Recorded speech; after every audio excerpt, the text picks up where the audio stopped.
Hello, everyone, and welcome back to Nightmare Narratives. I can picture some of you already in bed, maybe some of you just getting home from work.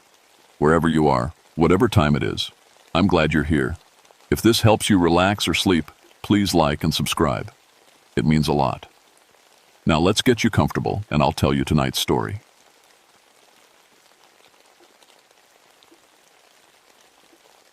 My name is James Redmont, and I've been a park ranger for 17 years. I work in the Daniel Boone National Forest in Kentucky, mostly around a place called Copperhead Ridge. It's wild country out there, steep hills covered in trees, old mining roads that don't go anywhere anymore, and fog that rolls in so thick you can't see 10 feet ahead. People think being a ranger is all about helping lost hikers and putting out campfires. But my job is different. I deal with the old coal mines. There are hundreds of them scattered through these mountains, most of them sealed up decades ago after the companies pulled out. My job is to make sure nobody falls down a shaft or gets hurt by old equipment. I grew up in these hills. My grandfather worked the mines back in the 1920 seconds, before everything went bad. He used to tell me stories when I was little. Stories about things that lived deep underground, things that weren't quite human anymore. He called them the hollow men. Said they were miners who went too deep and found something they shouldn't have.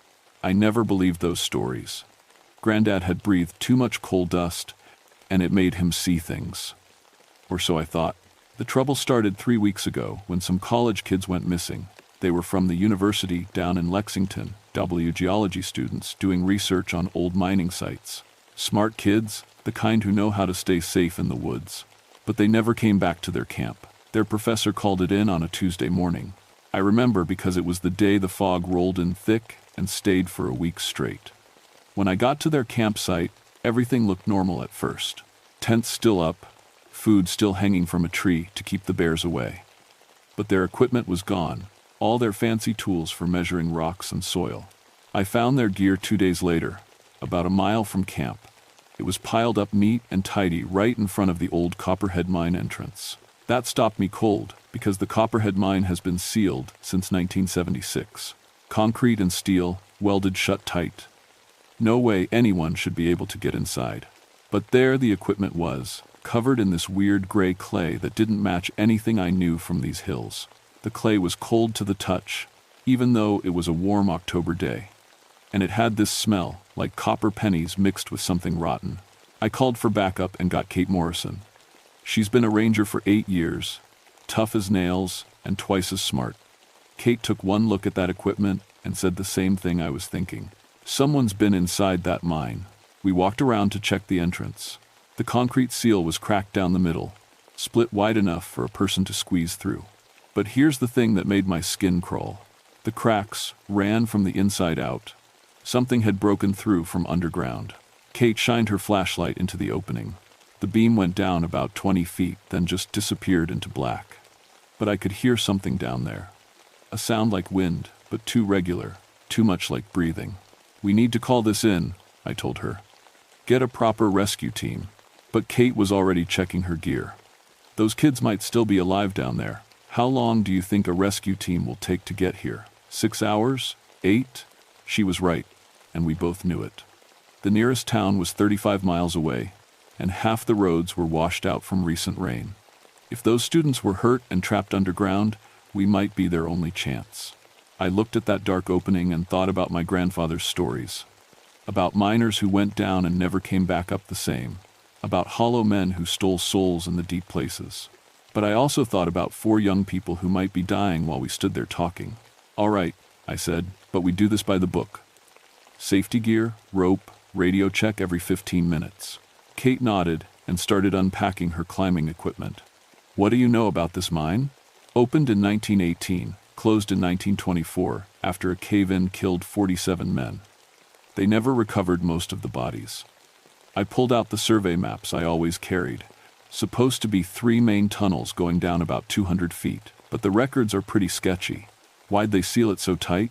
I folded up the maps and checked my headlamp. Officially, unstable ground, dangerous gases, the usual stuff. I paused, thinking about those old stories. Unofficially, local families used to leave food and flowers at the entrance. said it kept the hollow men sleeping. Kate gave me a look. You don't actually believe that stuff. No, I said, though I wasn't as sure as I sounded. But sometimes the old stories exist for a reason. We strapped on our gear and checked our radios one more time. The static was worse than usual, probably because of the fog. But we had rope and lights, and enough common sense to turn back if things got too dangerous. At least, that's what I told myself as we squeezed through that crack and started down into the dark. The first thing I noticed was the smell. It hit us about 10 steps inside, that same copper and rot smell from the clay, but stronger, like old blood mixed with wet earth.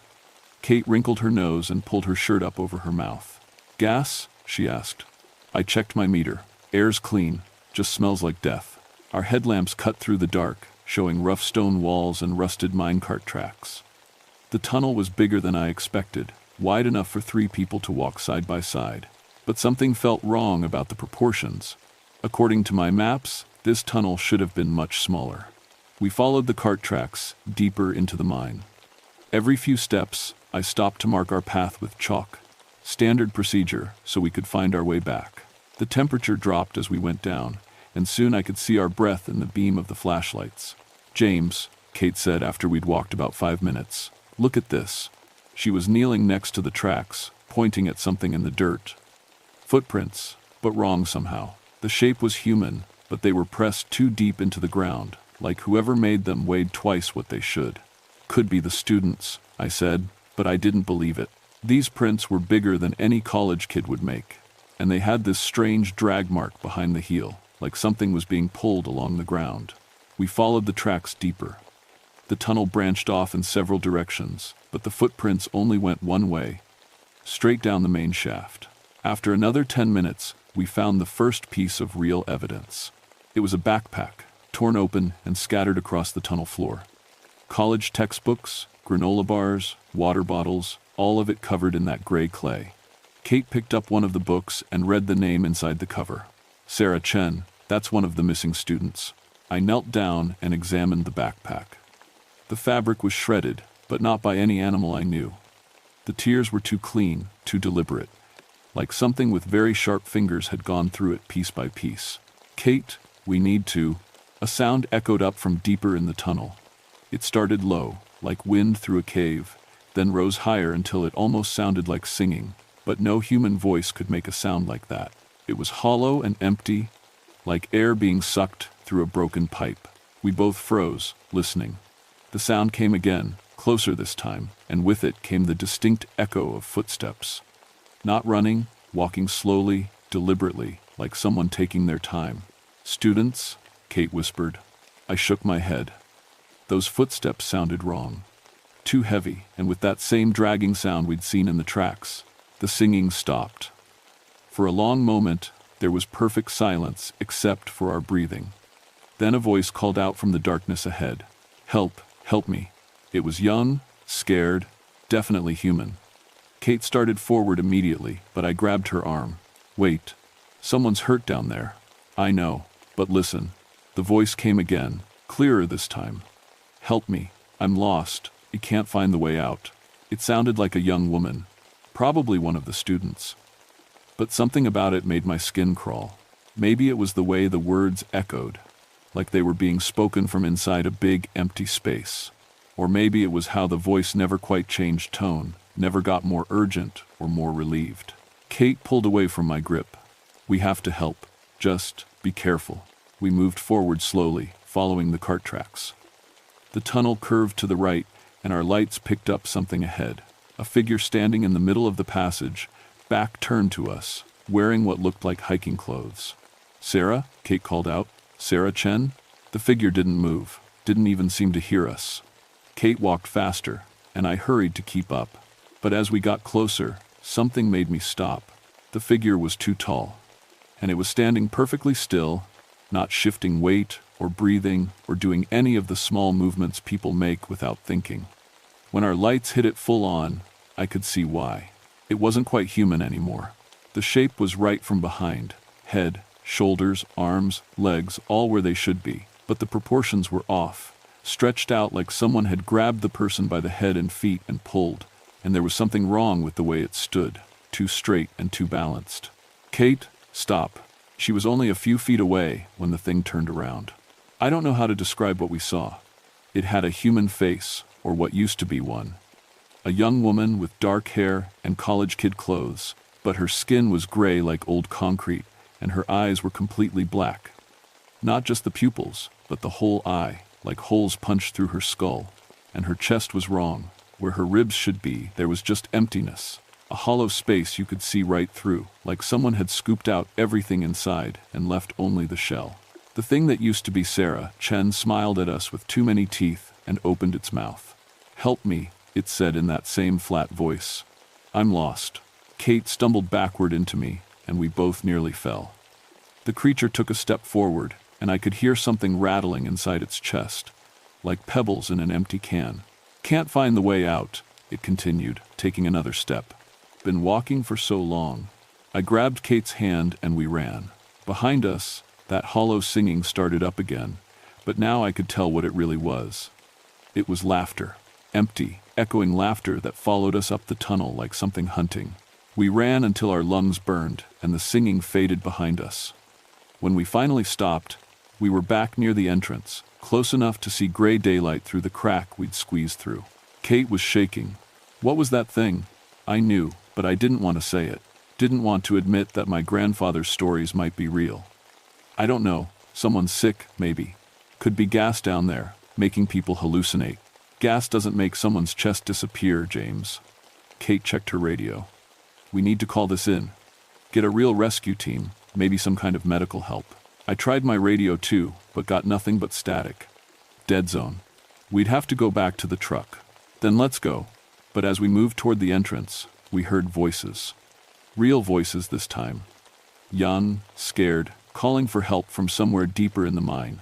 Not that flat, empty sound the thing had made, but genuine human panic. "There are more of them down there," Kate said. "The other 3 students, they might still be normal." She was right. Whatever had happened to Sarah Chen, the others might still be okay. Might still be human enough to save. And if we left now to get help, they could be dead or transformed by the time we got back. "All right," I said. "But we do this smart. Stay together, stay near the main tunnel, and if we see any more of those things, we run." We went back into the mine, this time taking a different branch of the tunnel. The voices were coming from the left passage, and they sounded desperate. Real fear, real pain. Not like the hollow mockery we'd heard from the Sarah thing. This tunnel was smaller than the main shaft, with wooden support beams that looked ready to collapse. Our lights picked up more of those drag marks in the dirt, and along the walls, I started noticing something else. Scratches in the stone, not tool marks, but claw marks, like something with very sharp fingernails had been scraping at the rock. "Help! Someone, please help us." The voice was male this time, echoing from up ahead. We followed the sound around a bend and found them. 3 college kids, huddled together in what looked like an old storage chamber. They were alive, human, and terrified. 2 boys and a girl, all of them covered in that gray clay, but otherwise unharmed. "Thank God," one of them said when our lights hit them. We thought no one was coming. "We're park rangers," Kate said, kneeling down next to them. "Are you hurt? Can you walk?" The girl, blonde, maybe 20 years old, started crying. "We can't leave. We tried, but they won't let us. They keep bringing us back." "Who won't let you?" I asked, though I thought I knew. "Sarah," one of the boys whispered. She's not Sarah anymore." "None of them are." "None of who?" "The miners. The ones who died down here. They've been collecting us." Kate and I exchanged looks. "How long have you been down here?" 3 days. I think. Hard to tell time in the dark." The blonde girl wiped her eyes. "Sarah was the first to change. Something touched her in the deep tunnels, and after that, she started looking different. Gray skin, black eyes, and her chest. Empty." I finished. She nodded. "The thing is, she still talks like Sarah, still remembers being her. But she serves them now. The hollow men." A chill ran down my spine. "You've seen others?" "Dozens of them. They live in the deep parts of the mine, where the original cave-in happened. They look like the old miners, but wrong. Like they've been carved out from the inside." The sound of footsteps echoed from the tunnel behind us, slow, deliberate, getting closer, and with it came that hollow singing. "They found us," one of the boys whispered. "They always find us." Kate was already helping the students to their feet. "Is there another way out?" "The tunnels connect," the girl said. "But they know all the paths. They've been down here for 100 years. The singing was getting louder, and now I could hear multiple voices, that flat, empty harmony that made my teeth ache. At least 4 or 5 different singers, all moving toward us. "This way," I said, pointing deeper into the mine. "We'll find another route." "No," the blonde girl grabbed my arm. "That's where they come from, the deep places. That's where the real hollow men live." But we didn't have a choice. The singing was almost at the chamber entrance now, and I could see lights moving in the tunnel. Not flashlights, but a weird blue-green glow that seemed to come from inside the creatures themselves. We ran deeper into the mine, the 3 students stumbling behind us. The tunnels here were older, cut by hand instead of machines. The air was thicker, harder to breathe, and our lights seemed dimmer somehow, like the darkness was fighting back. Behind us, the hollow singing grew louder. And ahead of us, something else started to respond. A deeper sound, like a massive heartbeat echoing up from far underground. "What is that?" Kate asked. I thought about the old stories, about miners who dug too deep and found something that should have stayed buried. "I think," I said, "we're about to find out." The tunnel opened up into a vast chamber, bigger than anything that should exist in these hills. Our lights couldn't reach the ceiling or the far walls, but scattered around the floor, glowing with that sick blue-green light, were dozens of figures. Hollow men, real ones. They stood perfectly still, like statues, but I could see them breathing. Their chests rose and fell, but instead of air, something dark and oily seemed to flow in and out of the empty spaces where their hearts should be. And in the center of the chamber, something massive moved in the shadows. Something that had been waiting in the dark for a very long time. One of the students screamed, and every hollow man in the chamber turned to look at us with those black, empty eyes. The hollow men moved like water, flowing across the chamber floor without seeming to take steps. Their empty chests made wet, sucking sounds as that dark substance pulsed through them. And in the center of it all, the massive shadow began to take shape. It was huge, maybe 20 feet tall, with too many arms and a face that looked like it had been carved from black stone. But the worst part was its eyes. Hundreds of them, scattered across its body like stars in a night sky, each one glowing with the same sick light as the hollow men. "The source," the blonde student whispered. "That's what they serve." I understood then. The hollow men weren't just dead miners, they were puppets. And this thing, this ancient creature that had been sleeping under the mountain for God knows how long, was pulling their strings. The creature spoke, and its voice was like grinding stone. "More offerings, how kind." Kate raised her flashlight like a weapon, which would have been funny if I wasn't so terrified. "Stay back," the thing laughed, and the sound made my bones vibrate. "You misunderstand. I do not take by force. They come to me willingly, in the end, when they see what I offer." "Which is what?" I managed to ask. "Freedom from pain, from loneliness, from the weight of being human." One of its massive arms gestured to the hollow men. "They were afraid, once, afraid of the dark, of death, of being forgotten. Now they fear nothing, feel nothing, want nothing." "That's not life," Kate said. "That's just emptiness." "Exactly." The creature began to move toward us, its footsteps shaking the chamber. The hollow men followed, surrounding us in a circle of gray skin and black eyes. I counted at least 30 of them, including Sarah Chen, who smiled at me with her too wide mouth. "You have a choice," the creature continued. "Submit willingly, and the transformation will be gentle. Your memories will remain, your personality intact. You will simply be improved." "And if we refuse?" I asked, though I already knew the answer. "Then you will be taken by force. The result is the same, but the process is much less pleasant." I looked around the chamber, trying to find some way out. But the hollow men had us completely surrounded, and the only tunnel entrance was behind the creature. We were trapped. That's when I remembered my grandfather's mining lamp. It was an old carbide lamp, the kind miners used before electric lights. Granddad had given it to me when I started working the mines, said it belonged to his father before him.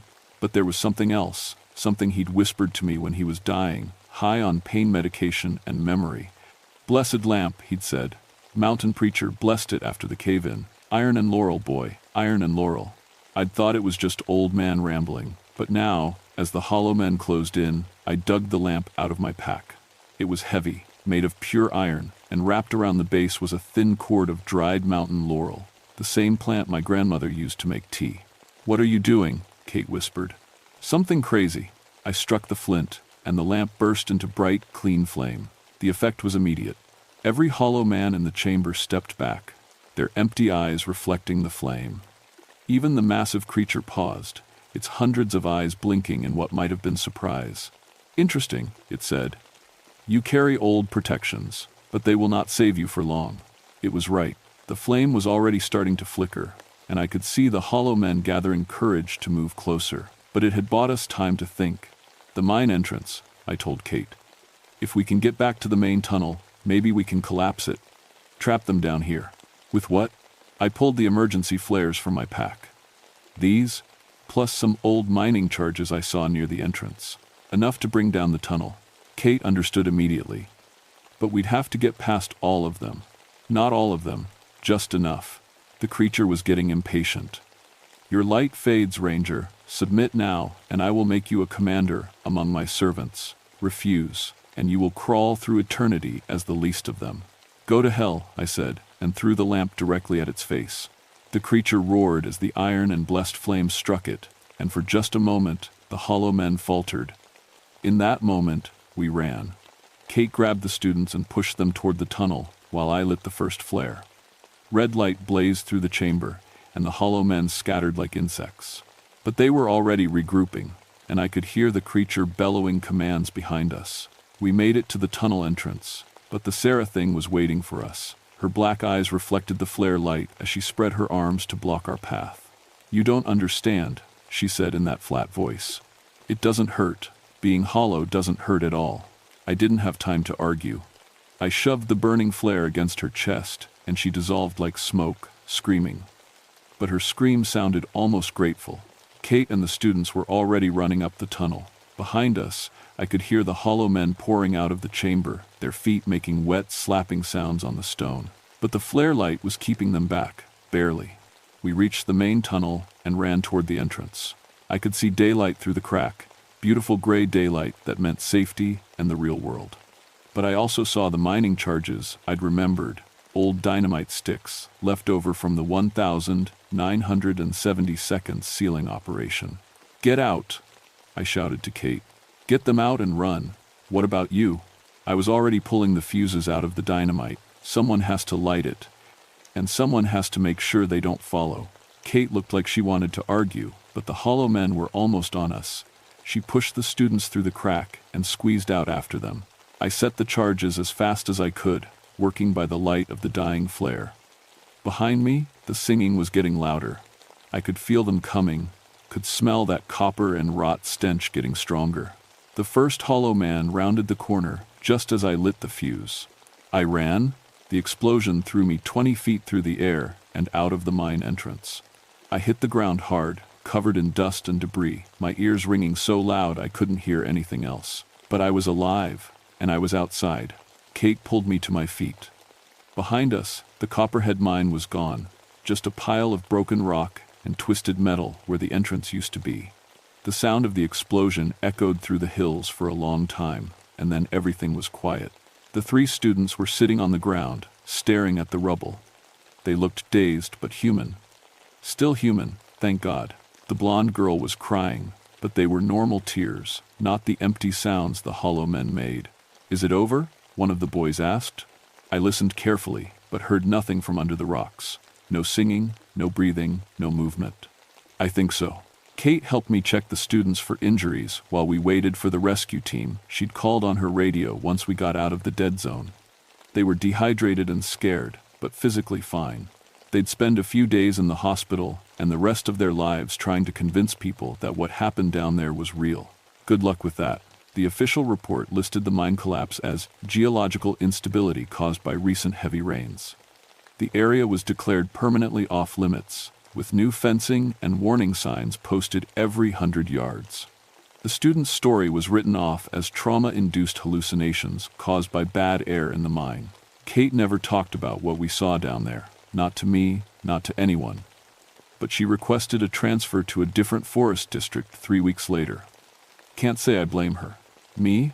I stayed on Copperhead Ridge. Someone has to keep an eye on things. Because the truth is, I'm not sure we got them all. Late at night, when the fog rolls in thick and the wind dies down, I sometimes hear singing from other sealed mines in the area, faint and far away, but definitely there. And sometimes, when I'm checking the barriers around the old mine sites, I find fresh flowers and food left by local families. The offerings never used to be there before the Copperhead Mine incident. But now they show up every few weeks, always at different locations, always at mines that have been sealed for decades. I've started a quiet network with other rangers in mining areas. We don't talk about it officially, but we share information. Stories about missing people near old mines, about strange sounds underground, about things that look human but aren't quite right. Turns out, the Copperhead Ridge wasn't the only place where miners dug too deep.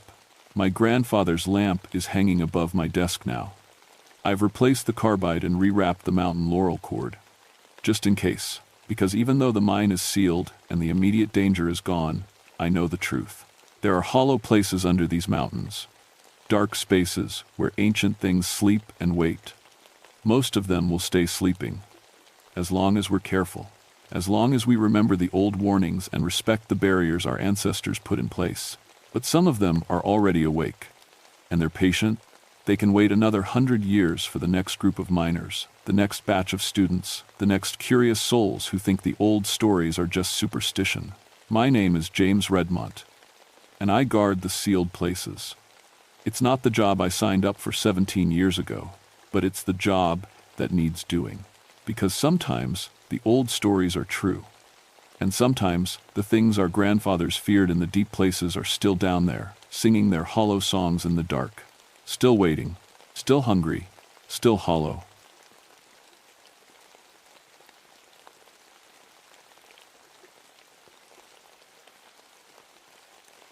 My name is Samuel Greystone, and I've been a forest ranger for 14 years. Before that, I was a nuclear engineer until 3 Mile Island happened. After seeing what nuclear accidents could do to people, I needed a job where I could help protect folks instead of putting them in danger. I work in the Jefferson National Forest in Virginia, specifically around Black Mountain. It's beautiful country, but dangerous too. There's an old uranium mine up there that's been sealed since the 1942. My job is to monitor radiation levels and make sure hikers stay safe. I'm a man of science.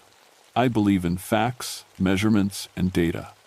I've never put much stock in ghost stories or Cherokee legends about spirit animals. My wife Sarah used to tease me about being too practical. She died 3 years ago from cancer, the same cancer that killed 12 other people in our old neighborhood near the nuclear plant. That's when I knew I had to change my life. Black Mountain is isolated. The closest town is 50 miles away, and most of the area around the old mine is restricted.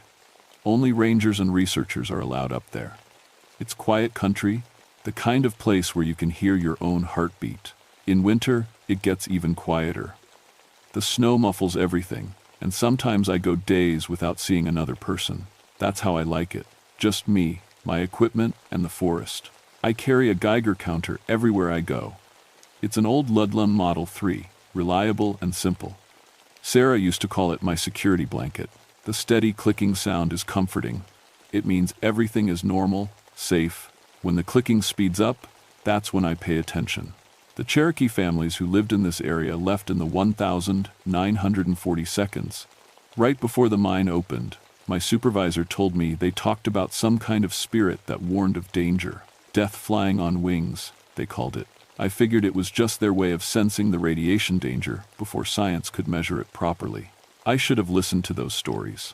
It started 3 weeks ago when a couple of hikers came down from the mountain talking about a giant moth. They said it was bigger than a man, with glowing red eyes that followed them for miles. They were scared, really scared, but I figured they'd seen an owl or maybe a small aircraft. Probably just an optical illusion, I told them. The altitude and cold air can play tricks on your eyes, but my supervisor asked me to check it out anyway. If there's something up there affecting wildlife, we need to know about it, he said. Could be radiation poisoning, causing mutations. So I packed my gear and headed up Black Mountain. My Geiger counter, camping equipment, camera, and radio. Standard procedure for investigating unusual animal reports. I expected to find nothing more than normal background radiation and maybe some confused hikers. I was wrong about everything. The first thing I noticed was how quiet it was. Even for Black Mountain, this was unusual. No bird songs, no small animals rustling in the brush.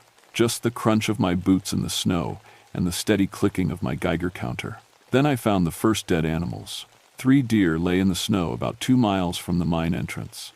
At first glance, it looked like they died from the cold or starvation. But when I got closer, I saw something that made my skin crawl. They were arranged in a perfect triangle, each deer exactly the same distance from the others. Their heads all pointed toward the sealed mine entrance. This wasn't random. Something had moved these animals after they died. I checked my Geiger counter. Normal background radiation, nothing unusual. But the dead deer showed no signs of radiation sickness. Their fur wasn't falling out, no skin problems, nothing like what I'd expect from exposure. I took pictures and kept moving up the mountain. The trail was easy to follow in the snow, but I noticed something strange. Alongside my own footprints and the normal tracks of rabbits and squirrels, there were other marks in the snow. They looked like wing impressions, but massive ones. Each print was nearly 6 feet across. Probably fallen branches, I said to myself. But branches don't make patterns that regular. As I climbed higher, I found more dead animals. Always in groups, always arranged in geometric shapes. Rabbits in a straight line, their bodies pointing toward the mine. A family of raccoons in a perfect circle. Each scene was more unsettling than the last. My radio crackled. It was Dr. Elena Martinez, the wildlife biologist who sometimes worked with me on unusual cases. "Sam, how's it looking up there?" "Strange," I said. "Dead animals, but not from radiation. Something's arranging them in patterns." "Patterns? What kind of patterns?" I described what I'd found. There was silence on the other end for a long moment. "Sam, I've been researching those hiker reports. I found some old Cherokee oral histories. They mention a creature they called the Moth Prophet. It appeared before disasters, trying to warn people." "Come on, Elena. You're a scientist. I know how it sounds. But listen to this. There are records of similar sightings before every major disaster in this region for the past century. Before the mine accident in 1943, before the dam collapse in 1962, before the chemical plant explosion in 1978. My Geiger counter suddenly started clicking faster. Not dangerous levels, but definitely elevated. I looked around, trying to find the source. "Elena, I'm getting higher radiation readings, but there's no source I can identify." "Where exactly are you?" I checked my GPS. "About a 1/4 mile from the mine entrance, near the old Cherokee burial ground." "Sam, get out of there. Those oral histories say the creature appears strongest near sacred sites when disaster is coming." I wanted to laugh, but something in her voice stopped me. Elena had been a wildlife biologist for 20 years. She didn't scare easily. Then I saw it. At first, I thought it was just a shadow moving between the trees, but shadows don't glow with a soft red light. I raised my camera and tried to focus, but the thing moved too fast. It was huge, definitely bigger than any moth or bird I'd ever seen. The red glow came from what looked like eyes, positioned high up, maybe 8 feet off the ground. As I watched, it disappeared behind a ridge. My Geiger counter was going crazy now, clicking rapidly. But when I pointed it in the direction where the creature had gone, the readings dropped to normal. "Elena, I think I just saw something." "Describe it." "Large, flying, red glowing eyes, just like the hikers said." "Sam, you need to come down from the mountain, right now." "I'm a scientist, Elena. I don't run from things I don't understand. I study them. Some things are too dangerous to study." I kept climbing. My job was to investigate unusual reports, and that's what I was going to do. But as the sun began to set, I started to wish I'd listened to Elena. The trees around me were dying. Not just winter dormancy, they were actually dying. The bark was peeling off in long strips, and the branches looked brittle and cracked. It was as if something was slowly draining the life out of the forest. I made camp near a small clearing, close enough to the mine entrance to investigate in the morning, but far enough away to feel safe. As I set up my tent, I found more of those massive wing prints in the snow. These were fresh, made within the last hour. Whatever was up here, it was watching me. I didn't sleep well. Every sound made me reach for my flashlight, but when I looked outside, there was nothing but empty forest. My Geiger counter sat beside my sleeping bag, clicking steadily. Normal background radiation all night. Just before dawn, the clicking stopped. Complete silence. That's not normal for a Geiger counter. They always detect some background radiation. I checked the batteries, tested the circuits. Everything seemed fine, but the device showed zero radiation. Impossible. I stepped outside my tent and immediately noticed something wrong. The snow around my campsite had melted in a perfect circle, about 20 feet across, but the temperature was still well below freezing, and there was no heat source. In the bare ground where the snow had melted, I saw them clearly for the first time. Footprints, if you could call them that. They looked like a combination of bird talons and human feet, each one nearly a foot long. There were dozens of them, circling my tent. Whatever had made these tracks had walked around my campsite all night while I slept. My hands were shaking as I packed up my gear. I'd come up here as a skeptic, but the evidence was getting hard to ignore. Something large and unknown was living on this mountain. I radioed Elena. No response. Tried again. Static. The mine entrance was only a quarter-mile away.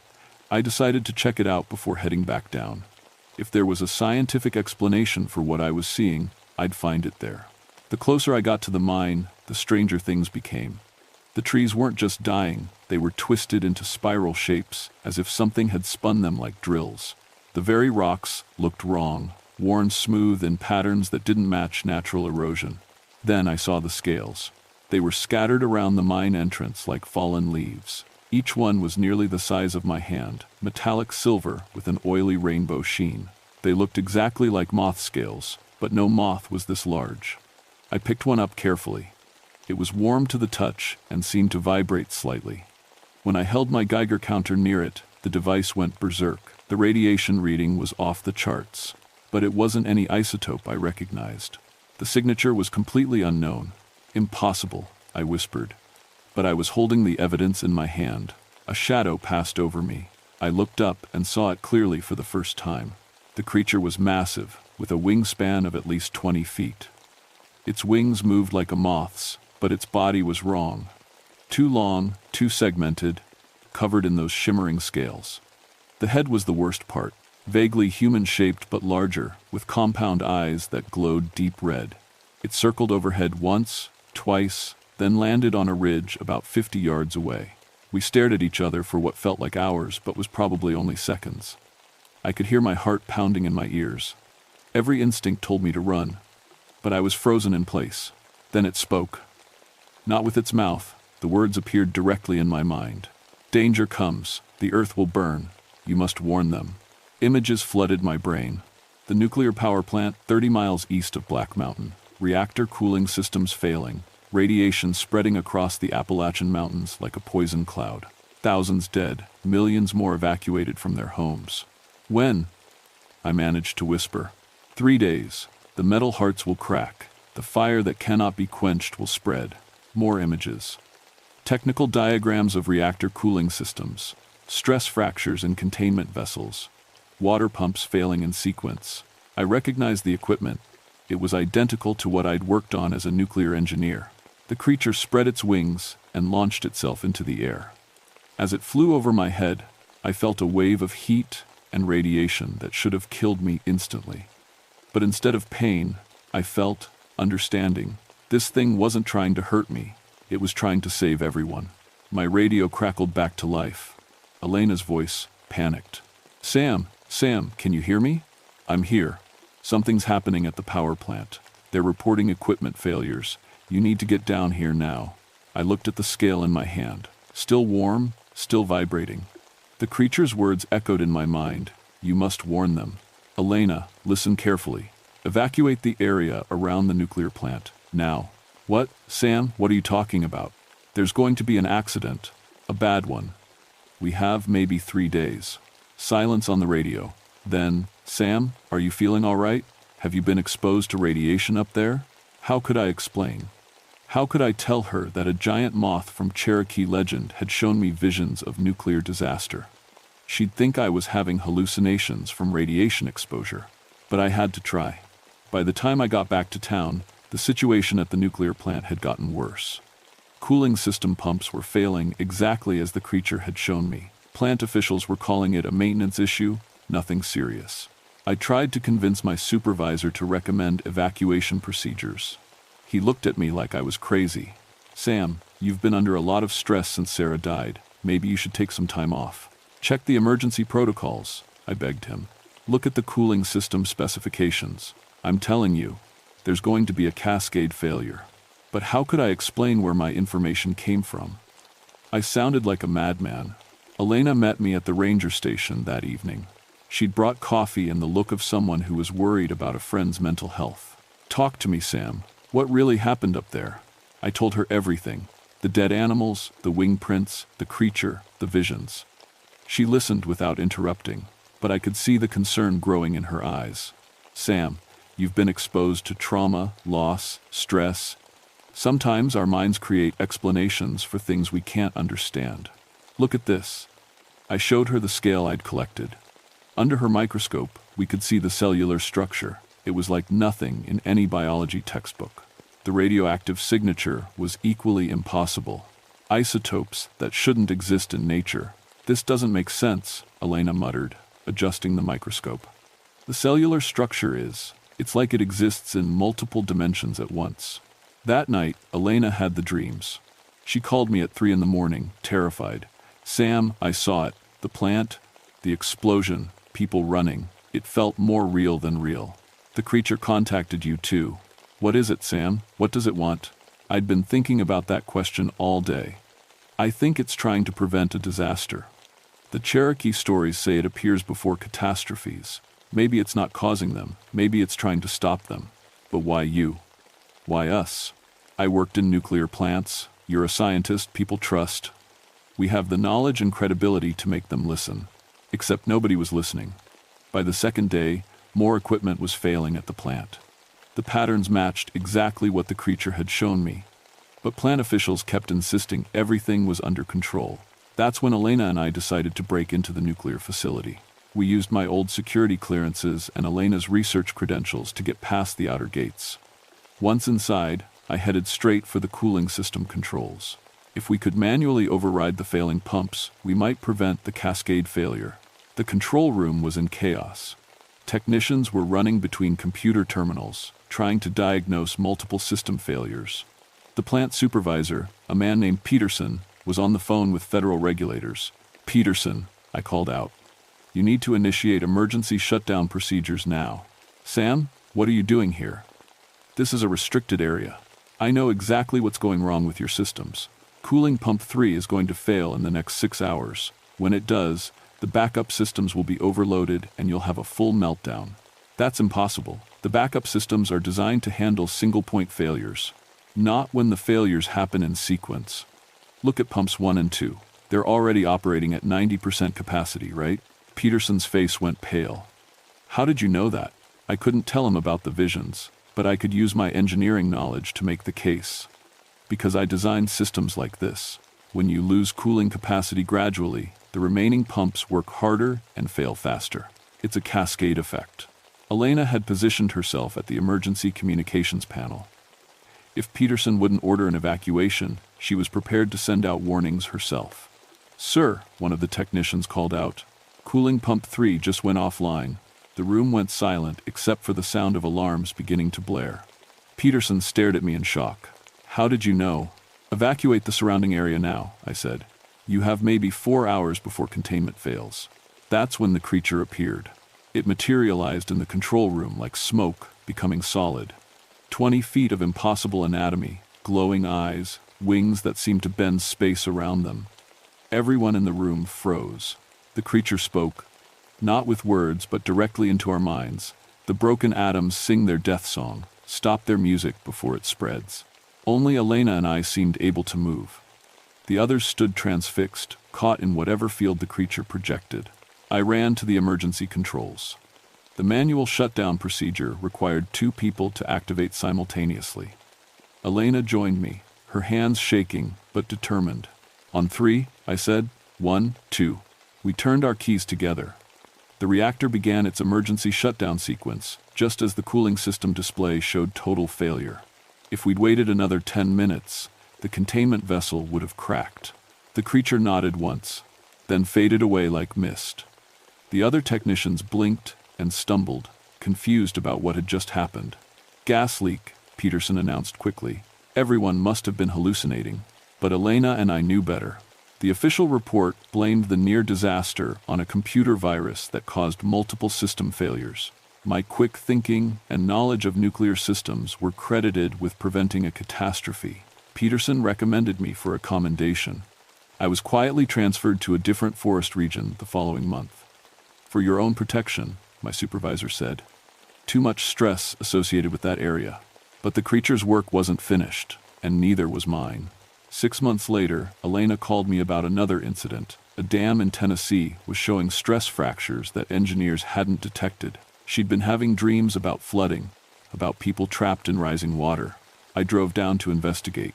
Sure enough, I found the moth scales scattered around the dam's base. The creature was trying to warn us again. This time, we knew how to listen.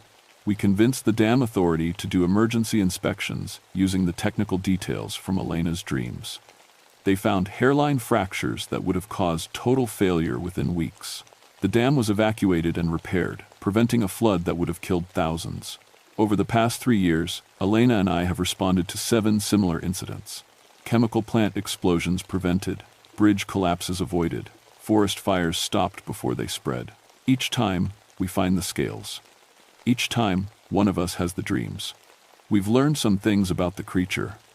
It exists outside normal time, seeing all possible futures simultaneously. It can only appear when disaster is imminent, and only in places where the barriers between dimensions are thin. Old sacred sites, areas with radiation exposure, places where terrible things have happened before. The Cherokee were right. It's not evil, it's trying to save us from ourselves. Every technological disaster we prevent means fewer souls joining whatever collective consciousness the creature represents. Elena thinks it might be the combined spirits of everyone who has died in nuclear accidents, chemical spills, and industrial disasters. Their way of trying to prevent others from suffering the same fate. I don't know if that's true, but I know the creature feels familiar somehow. Sometimes, when it speaks in my mind, I hear Sarah's voice mixed in with the others. We don't publicize what we do. Who would believe us? Instead, we work quietly, using our scientific credentials and the creature's warnings to prevent disasters before they happen. We've saved tens of thousands of lives that will never know how close they came to dying. People call me lucky now. Ranger Sam always seems to know when something's about to go wrong. They don't know about the scales I find, or the dreams that wake me at 3 in the morning, or the massive shadow I sometimes see flying over disaster sites. Last week, Elena found scales near a pipeline in West Virginia. She's been having dreams about fire and underground explosions. We're driving down tomorrow to investigate. The moth prophet of Black Mountain is still watching, still warning, still trying to save us from the consequences of our own technology. As long as we build things that can fail catastrophically, it will be there. And as long as it appears, Elena and I will be listening. Because someone has to believe in impossible things when impossible things are the only explanation that makes sense. Someone has to stand between human progress and human disaster. Even if that someone is just a lonely ranger who learned to trust Cherokee legends, a wildlife biologist who believes in prophetic dreams, and a creature that shouldn't exist but does. The forest is quiet again tonight. My Geiger counter clicks steadily. Normal background radiation, everything is safe.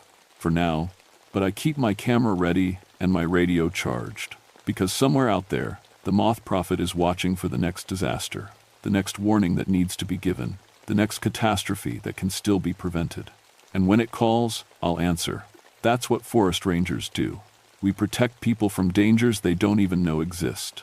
Even when those dangers fly on 20-foot wings and speak in visions of tomorrow's tragedies.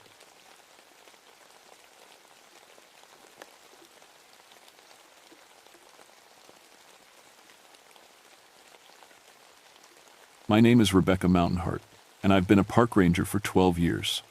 In all that time, searching these mountains for lost folks, I never found anything I wasn't looking for. Until last winter, when the bone whistlers started calling. I worked the George Washington National Forest in West Virginia, mostly around Devil's Backbone Ridge. It's a mean piece of ground, knife-edge ridges that drop into hidden valleys, rocks that'll slice you open if you slip, and weather that changes faster than a spooked deer. Folks get lost up here all the time. Sometimes we find them. Sometimes we don't. My grandmother used to tell stories about these mountains. She was Cherokee, mixed with some Scots-Irish from way back. Said the old people knew things about this land that we'd forgotten, talked about bone magic and death curses like they were real as rainfall. I never put much stock in those stories. Figured they were just old superstitions from people who didn't understand the world yet. That was before I learned some things can't be explained away. The call came in on February 15th, 1987. A family of 4 hikers, the Pattersons from Richmond, had gone missing during an unexpected blizzard. Dad, Mom, 2 teenage kids. They'd planned a day hike on the Devil's Backbone Trail, but the storm hit fast and hard. Ice was coating everything within hours. I suited up and headed out with my partner, Corporal Rick Dalton from the state police. Rick's been doing search and rescue almost as long as me. Good man, steady nerves, knows the mountains. We've pulled more than a few people out of trouble together. The storm was still pushing snow around when we started tracking. Ice storms up here are killers. They coat every branch, every rock, every step with slick death. The trees groan under the weight until they crack like gunshots. Walking becomes a careful dance between staying upright and not getting crushed.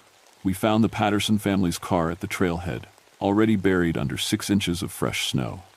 Their gear was good, their plan was solid. They should have turned back when the weather got bad. Most smart folks do. But their tracks led up the mountain anyway. Tracks look fresh, Rick said, kneeling by the clearest footprints. Maybe 3, 4 hours old. I nodded and shouldered my pack. Family of 4, heading up toward the ridge. Storm hit around noon, so they've been out in this for a while. The first mile of trail was normal enough. We followed their tracks through the snow, reading the story they told. Dad in the lead, Mom bringing up the rear, kids staying close together in the middle. Smart formation for a family hike. But something felt wrong from the start. Can't say exactly what. Just a feeling in my gut, like when you hear a twig snap in the dark. The forest was too quiet. Even in a storm, you usually hear something. Birds, wind in the trees, snow sliding off branches. But the silence up here felt heavy, like it was pressing down on us. Dogs acting funny, Rick said. He'd brought 2 search dogs with us, both trained and experienced. But they kept whimpering, pulling back toward the car instead of following the trail. I looked at the animals. Both were shivering, but not from cold. Their ears were flat, tails tucked. That's fear behavior. Maybe the storms got them spooked, I said, but I didn't believe it. These dogs had worked in worse weather. We kept following the tracks. The family had made good time at first, staying on the main trail. But about 2 miles up, something changed. The footprints started wandering. Not like they were lost, more like they were following something we couldn't see. That's when I noticed the first bones. They were arranged in a neat line beside the trail, almost hidden under a fallen log. Animal bones, looked like rabbit or squirrel, but they'd been carved. Holes drilled through them in careful patterns. When the wind caught them just right, they made a low whistling sound. "What do you make of that?" Rick asked. I picked up one of the bones, turned it over in my gloved hands. The holes were too precise to be natural, too old to be fresh. Maybe some kid's project, scout group or something. But even as I said it, I knew that wasn't right. The carving work was too skilled, too deliberate, and there was something about the sound they made that set my teeth on edge. The Patterson family's tracks led right past the bones and kept going up the mountain. We followed the trail for another hour before we found the first impossible thing. The footprints in the snow changed direction without turning around. I've been tracking for most of my life. My grandmother taught me when I was barely tall enough to see over the ferns. A person's tracks tell a story, where they've been, where they're going, how fast they're moving, whether they're tired or scared or hurt. But these tracks didn't make sense. The Patterson family had been walking north up the trail. Their prints showed a steady pace, normal gait. Then suddenly, in the space of 3 steps, they were walking south. Not like they'd turned around, the prints were still pointing the same direction, but they were going backward. "That's not possible," Rick said, crouching down to study the marks in the snow. I knelt beside him. The tracks were clear as day. 4 sets of boot prints, all pointing north, but the spacing showed they were moving south, like they'd been walking backward up the mountain without turning around. "Maybe the storm covered some tracks, made it look different," Rick suggested.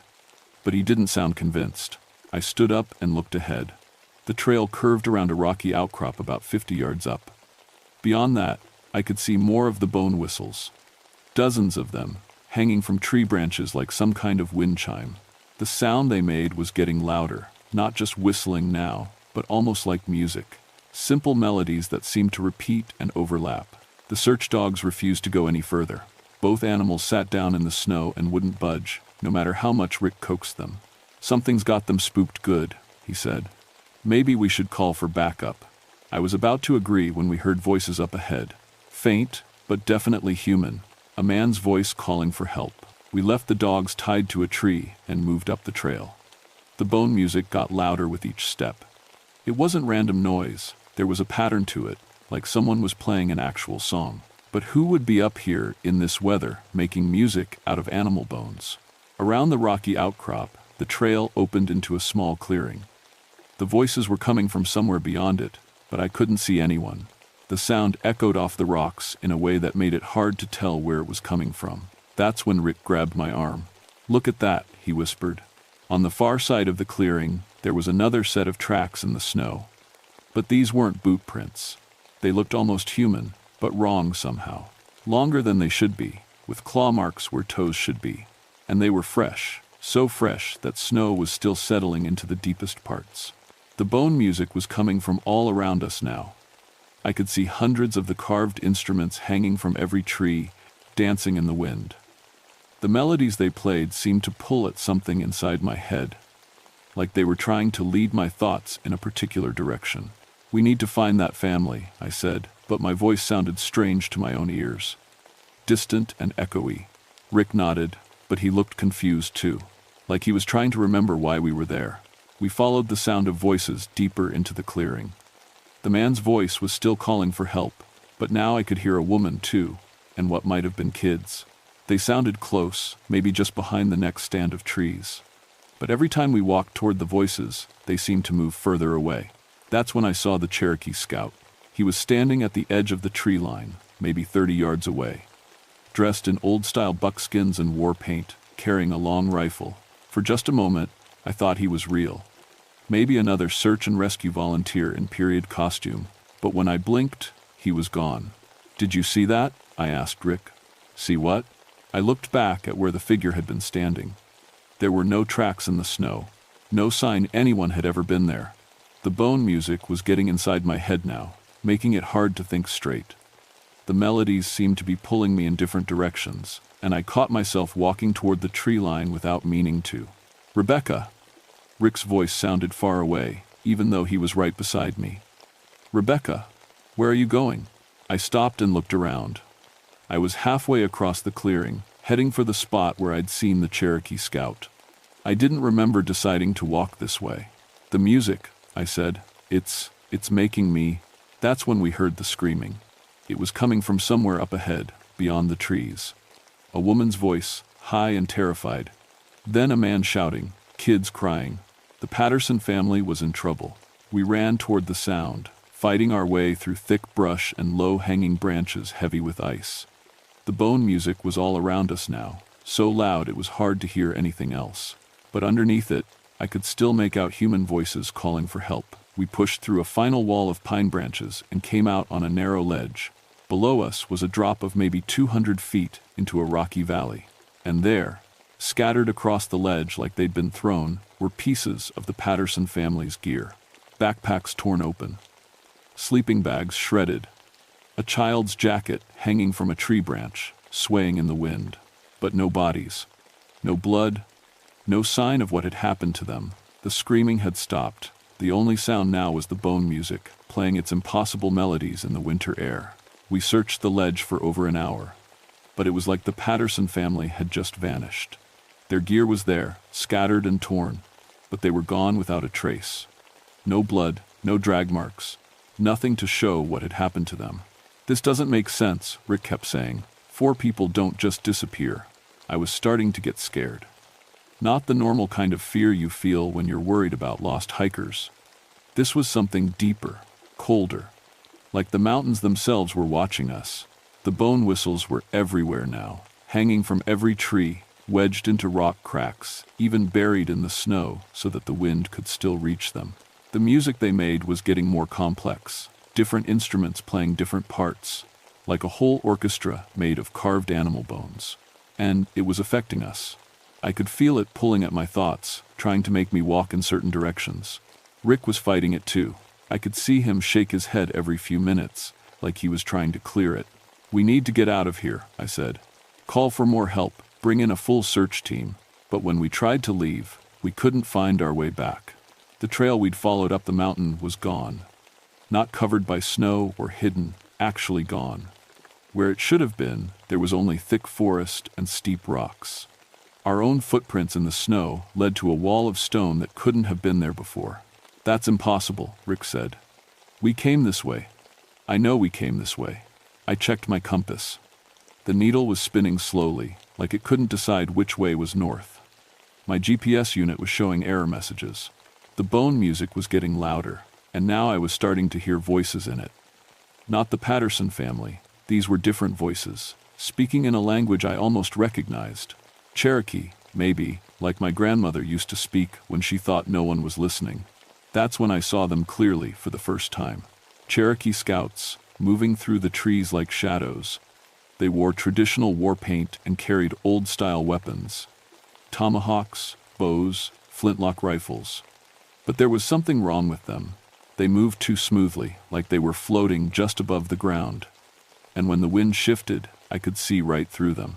Ghosts. The Cherokee scouts were ghosts. "Rick," I whispered. "Do you see them?" He followed my gaze, squinting through the falling snow. "See what?" They were all around us now. Dozens of them, moving in and out of the trees. Some were playing bone flutes, adding their music to the wind chimes. Others were just watching us with eyes that glowed like coals. And I was starting to remember my grandmother's stories. During the Civil War, Cherokee scouts had worked these mountains for both sides. They knew the land better than anyone, could move through terrain that would stop a whole army. But some of the white soldiers didn't trust them, called them witches and devil worshippers. There had been executions. Cherokee scouts accused of using bone magic to summon spirits and curse their enemies. They'd been killed right here on Devil's Backbone Ridge, their bodies left for the wolves. But what if the stories were true? What if the bone magic was real? "We need to find the Pattersons," I said, but my voice sounded hollow to my own ears. The ghost scouts began to move, drifting through the forest in a loose formation. They were heading deeper into the mountains, toward the most remote parts of Devil's Backbone. The bone music grew stronger, more insistent, pulling us to follow. "Rebecca, we should go back," Rick said. But even as he spoke, he was walking forward, following the spirits. We didn't have a choice. The music was inside our heads now, controlling our feet. We walked behind the Cherokee ghosts like we were part of their war party, deeper into the wild country where no living person should go. The landscape began to change. Trees that had been there moments before vanished, replaced by different ones. Rocks shifted and moved. Streams appeared where none had been marked on any map. We weren't in the present anymore. We were walking through the past, following trails that had existed 124 years ago. That's when we found the boneyard. It was hidden in a valley that shouldn't have existed, a circular depression surrounded by standing stones that looked like they'd been there since the beginning of time. The ground was covered with bones, human bones, carved with the same careful holes as the wind chimes. And in the center of the valley, the Patterson family sat around a small fire, playing bone flutes with steady, vacant expressions. They were alive. But they weren't themselves anymore. "Mom," I called out. "Dad?" Mrs. Patterson looked up at me, but her eyes were empty. She smiled and held up her flute, made from what looked like a human arm bone, and began to play a haunting melody. The rest of the family joined in. Their music blended with the wind chimes, creating harmonies that made the air itself seem to vibrate. And I could feel it working on us, trying to pull us into the circle, trying to make us sit down and take up instruments of our own. Rick was already walking toward them, his hand reaching out like he wanted to take one of the bone flutes. That's when I remembered something else from my grandmother's stories. The Cherokee scouts hadn't been executed for witchcraft. They'd been executed for trying to protect their people's burial grounds. The soldiers had disturbed sacred sites, scattered bones that should have been left in peace. The bone magic wasn't evil, it was justice. But it was justice that would kill us all if I couldn't stop it.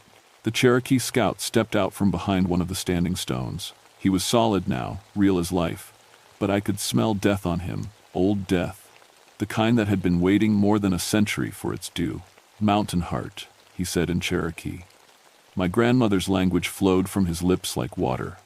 "Daughter of the mountain's heart, you have forgotten your people." I understood him perfectly, even though I'd never learned more than a few words of the old tongue. The knowledge was in my blood, waking up after years of sleeping. "I remember," I said, and found myself answering in Cherokee. "I remember the stories." "Stories?" The scout laughed, but there was no humor in it. "These are not stories, daughter. This is truth written in blood and bone." Around the fire, the Patterson family continued their bone music, but I could see now what was really happening.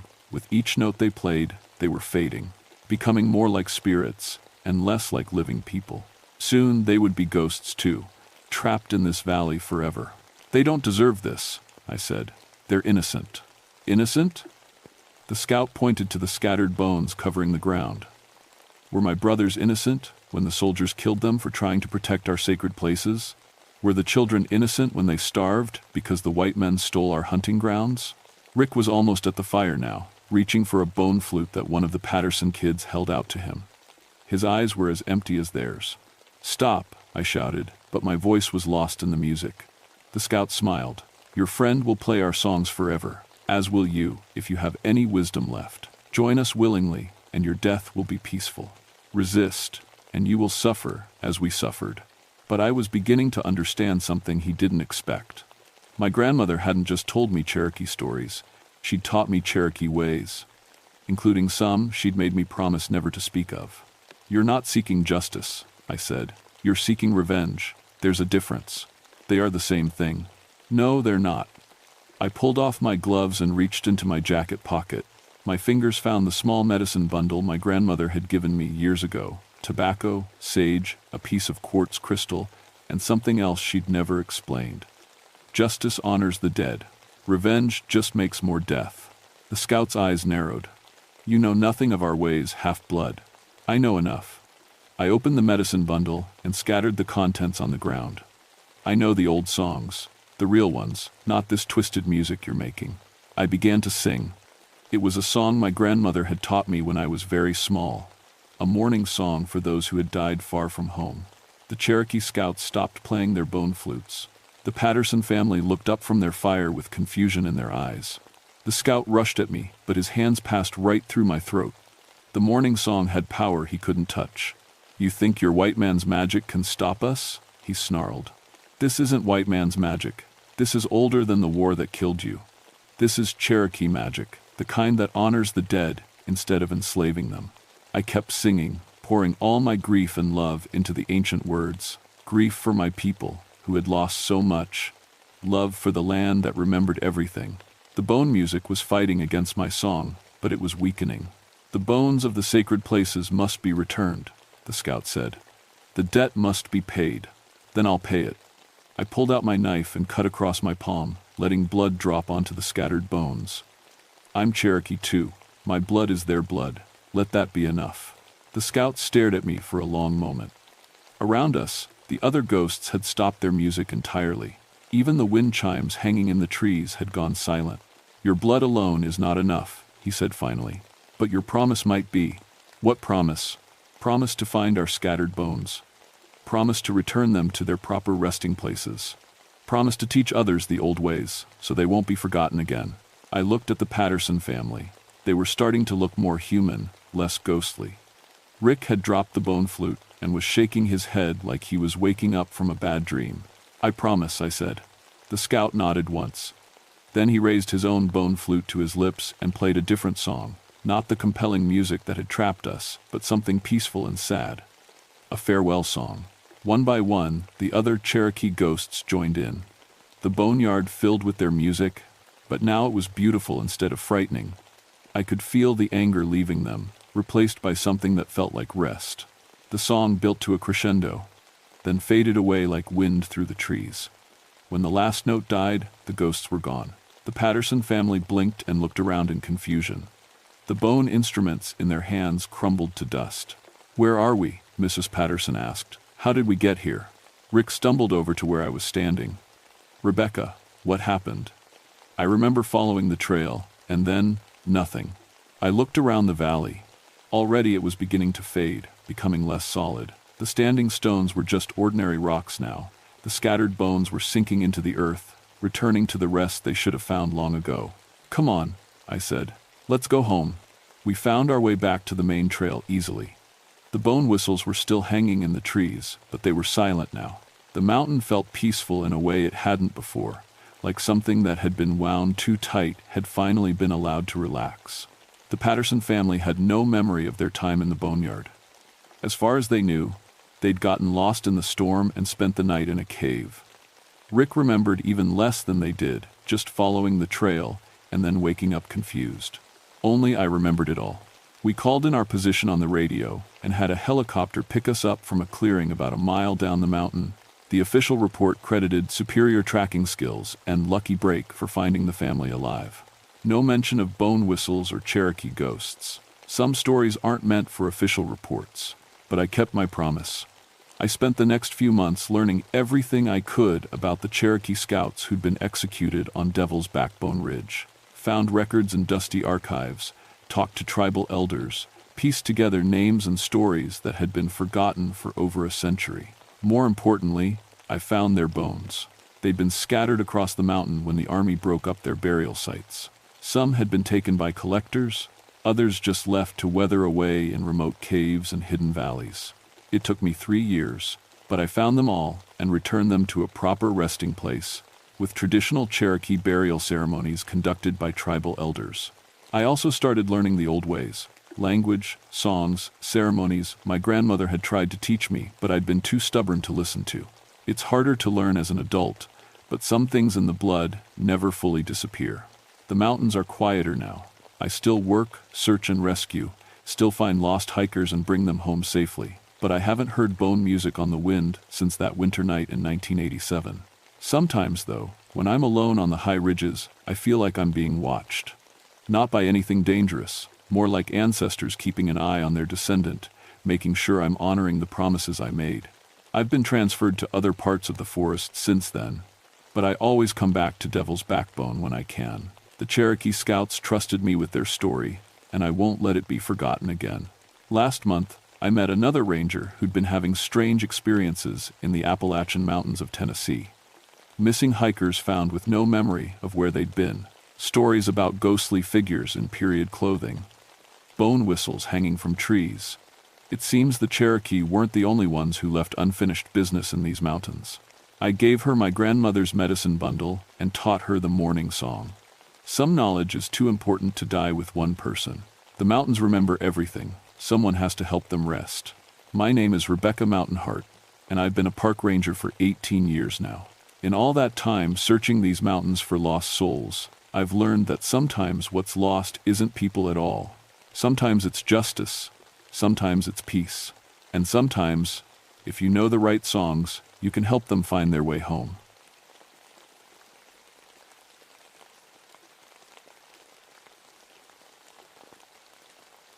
My name is David Hollowtree, and I've been a ranger in these West Virginia mountains for 16 winters.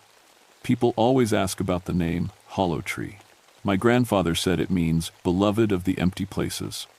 Never thought much about it until what happened in Hunger Hollow. I grew up here in coal country during the hard times. My dad worked the mines until they closed in '78, same year this story takes place. When the snow started falling that October, earlier than anyone remembered, I knew we were in for a rough winter. But I'd handled plenty of those. Winter rescue was my thing. Hypothermia cases, lost hunters, folks who thought they could outsmart the mountains. I'd seen it all. Or so I thought. The hollow got its name back in the 1,930 seconds during the worst years. When the mines shut down, whole families starved. Some disappeared completely. Others, well, the old-timers whispered stories about what people did to survive. But those were just stories. Desperate times make people tell tall tales. I should have listened better. The first call came on a Tuesday morning in late October. The snow was already knee-deep and still falling. 4 hunters from Pittsburgh had come down for deer season. They were supposed to check in Monday night. When they didn't, their families called us. Probably just holed up somewhere waiting out the storm. I told my partner Angela Brooks over coffee. She was newer to the mountains but good with hypothermia cases. Smart woman, always asked the right questions. Temperature dropped to 15 below last night, she said, checking the weather report. If they're stuck without proper gear. We both knew what that meant. In weather like this, you had maybe 12 hours before the cold started winning. I grabbed my pack and checked my gear. Emergency blankets, first aid kit, flares, rope, emergency food, everything a ranger needs for winter rescue. Angela did the same. We'd done this dance plenty of times. The snow kept falling as we loaded the truck. Big, fat flakes that made everything quiet and white, pretty, if you didn't know what it could do to people. Where were they hunting? Angela asked as we drove toward the trailhead. Hunger Hollow, up near the old Peterson place. She looked at me funny. Thought that area was off limits. It is, mostly, but hunters don't always read the signs. The Peterson place had been abandoned since the 1932nd. Like a lot of homesteads up there, the family just vanished one winter. Some said they moved to the city, others whispered different stories. The kind grandmothers told to keep kids from wandering too far into the woods. We parked at the trailhead and started hiking. The snow was coming down so hard we could barely see 10 feet ahead. Our boots crunched with each step, the only sound in the white silence. David, Angela said after we'd been walking about an hour. Look at this. She was pointing at a tree, about 20 feet off the trail. At first, I didn't see what had caught her eye. Then I got closer, and my stomach dropped. The bark was torn off in long strips, about head high. But not from an animal. The marks looked like teeth marks, human teeth marks. Like someone had been so hungry, they tried to eat the tree. What kind of animal does that? Angela asked. I touched the marks with my gloved hand. They were fresh, recent. I don't know, I said, but a cold feeling was spreading through my chest that had nothing to do with the weather. We kept hiking toward where the hunters were supposed to be camped. The snow kept falling, and somewhere in the white silence ahead of us, I started to understand that this wasn't going to be a normal rescue. The hollow was waiting. We found their camp just before noon, or what was left of it. The orange tent was still standing, but barely.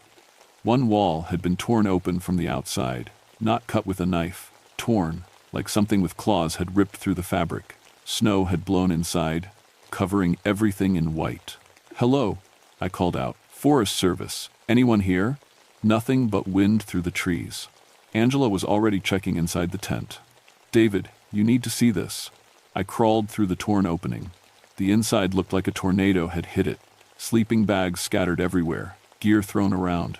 But it was the food that got my attention. Every single package of food was gone.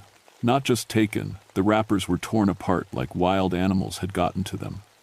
But animals don't usually unzip tent doors first. Where are their guns? Angela asked. Good question. 4 hunters, but no rifles anywhere in the tent. I started looking around outside while Angela checked for any notes or signs of where they might have gone. The snow made tracking hard, but I found something about 50 yards from the tent. Boot prints, 4 different sizes, just like you'd expect from 4 hunters. But they were weird. The prints started together, like the group was walking close. Then they spread out, way out. I followed one set of tracks to the north. Normal walking pattern for about 100 yards. Then the prints changed. They got shorter, closer together, like the person was running, or being chased. The tracks led to a big oak tree. Behind it, I found more torn clothing, and blood in the snow. Not much, but enough to make my hands shake as I called Angela over. We need to radio this in, she said when she saw the blood. I was about to agree when we heard it. A sound that made us both freeze. Somewhere in the trees ahead of us, something was crunching through the snow, heavy footsteps, but wrong somehow. Too careful, too quiet for something that big. Hello? I called. Forest Service. Are you hurt? The footsteps stopped. Angela and I looked at each other. In 16 years of rescues, I'd never had someone hide from us. People lost in the woods are usually happy to see rangers. "Sir, we're here to help," Angela tried. "Are you one of the hunters from Pittsburgh?" Still nothing.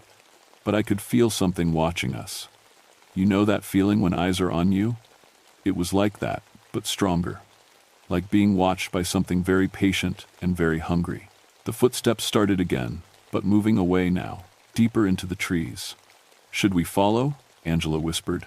Every instinct I had said no. But 4 people were missing, probably hurt. It was my job to find them. "Stay close," I said. "And keep your radio ready." We followed the sound through the trees. The snow was deeper here, nearly up to our waists in places. Whatever we were following was strong enough to push through it without much trouble. After about 10 minutes, the footsteps stopped again. We stopped too, listening. The silence in the woods was complete now. No birds, no squirrels, nothing. Just the soft whisper of falling snow. That's when I saw it. About 30 feet ahead, something was hanging from a tree branch. At first I thought it was just a piece of torn fabric caught in the wind. Then I realized it was a hunting jacket, orange, like hunters wear. We got closer. The jacket was hung carefully on the branch, not caught there by accident. Inside the pockets, we found a wallet. James Morrison, age 42, from Pittsburgh, one of our missing hunters. But no James Morrison. "David," Angela said, and her voice was very quiet. "Look up." I looked up into the tree branches. About 15 feet overhead, carved into the trunk, were marks. Not random scratches, deliberate cuts that looked almost like letters or symbols. And below the carved marks, hanging from a smaller branch, was something that made my blood turn cold. A human finger, fresh enough that it hadn't frozen yet. Angela was already on her radio, calling for backup and a crime scene team. But I kept staring at that finger and at those marks carved in the tree, because now I was remembering the stories my grandmother used to tell. Stories about the families who disappeared in the 1,930 seconds. Stories about what people did when they got hungry enough. Stories about the ones who never came back down from the mountains. Something moved in the trees behind us. Big and careful and very, very quiet. We weren't rescuing anybody. We were being hunted. The backup never came. We waited by our truck for 2 hours, but the radio only gave us static. The storm had knocked out communication with the outside world. We were on our own with whatever was hunting in these woods. "We should go back," Angela said. "Get help." I wanted to agree. Every part of me wanted to get in that truck and drive away from Hunger Hollow as fast as possible. But 4 people were still missing. Maybe hurt, maybe worse. I couldn't just leave them. "One more search," I said. "If we don't find anything in an hour, we head back." Angela didn't look happy, but she nodded. We went back to the torn tent and started following a different set of tracks. These led east, toward the old Peterson homestead. I'd been there once before. Years ago. Nothing left but stone foundations, and a root cellar dug into the hillside. The tracks were strange. Sometimes they looked normal, like a person walking through snow. Other times they looked different. Longer steps, deeper prints. Like whatever we were following had changed how it moved. "David," Angela said when we'd been walking about 20 minutes. "Do you smell that?" I stopped and sniffed. There was something on the wind, sweet and rotten at the same time. Like meat that had gone bad. The smell got stronger as we got closer to the Peterson place. When we came over a small hill, we could see the old stone foundation poking through the snow. But something was wrong with the scene. Smoke was rising from the ground near the foundation. Not much, just a thin line of gray against the white sky, like someone had a small fire going underground. "The root cellar," I whispered. We approached carefully. The old cellar entrance was a wooden door set into the hillside, almost hidden by snow and dead vines. But the door was open, just a crack. That's where the smoke was coming from, and that's where the smell was strongest. "Hello?" I called softly. "Anyone down there?" A voice answered from the darkness below. Weak, scared. "Help, please help me." It was a man's voice, one of the missing hunters. Angela and I looked at each other. This was what we'd been looking for. But something felt wrong about the whole situation. Why would someone be hiding in an old root cellar? And what was that smell? "We're Forest Service," I called down. "We're coming to get you." "No," the voice said, suddenly sharp with fear. "Don't, they'll hear you." "Who will hear us?" But there was no answer. I pulled out my flashlight and shined it down into the cellar. Stone walls, dirt floor. In the back corner, I could see someone huddled against the wall. A man in hunting clothes, but I couldn't see his face. "Are you hurt?" Angela called down. "They took the others," the man said. His voice was strange, like he was talking through a mouth full of something. "Took them to the deep cave. For winter storage. Winter storage." The words made my skin crawl. "Who took them?" I asked. "The hungry ones, the ones who never came down from the mountain." Angela grabbed my arm. "David, we need to get out of here." But before I could answer, I heard something that made my heart stop. Footsteps in the snow behind us, multiple sets, moving quiet and careful through the trees. We were surrounded. I turned around slowly. At first I didn't see anything. Then shapes started moving between the trees. People, but wrong somehow. Too thin, too pale. Moving like animals that had learned to walk upright. "The cellar," I whispered to Angela. "Get in the cellar." But when I turned back to the entrance, the man who'd been calling for help was gone. Vanished, like he'd never been there at all. The footsteps were getting closer. I could hear breathing now, heavy and wet. And underneath it all, a sound that made my teeth ache. The sound of teeth grinding together. "This way," Angela said, pointing toward a thick stand of pine trees. We ran. Behind us, I heard sounds that weren't quite human. Voices, but wrong. Calling to each other in words I didn't understand. Hunting calls. We crashed through the trees, snow flying everywhere. Branches tore at our clothes and faces. The sounds behind us were getting closer. Angela tripped and went down hard. I helped her up, and that's when I saw her ankle was twisted. "I can't run," she gasped. The hunting calls were very close now. I could hear individual voices, 3, maybe 4 of them, coming through the trees like they knew exactly where we were. That's when I remembered something my grandfather had told me about the old families, about what they'd done to survive the hungry winters. They'd learned to hunt people, and we were their prey. I half-carried Angela through the trees until we found a small cave hidden behind some fallen rocks. It wasn't much, but it was shelter, and right now, shelter meant staying alive. "What are those things?" Angela whispered as I helped her inside. I was starting to have an idea, but it was too crazy to say out loud. Instead, I focused on her ankle. Twisted, maybe sprained, but not broken. "Can you walk?" "Not far." Outside the cave, the hunting calls had stopped. That was worse than hearing them.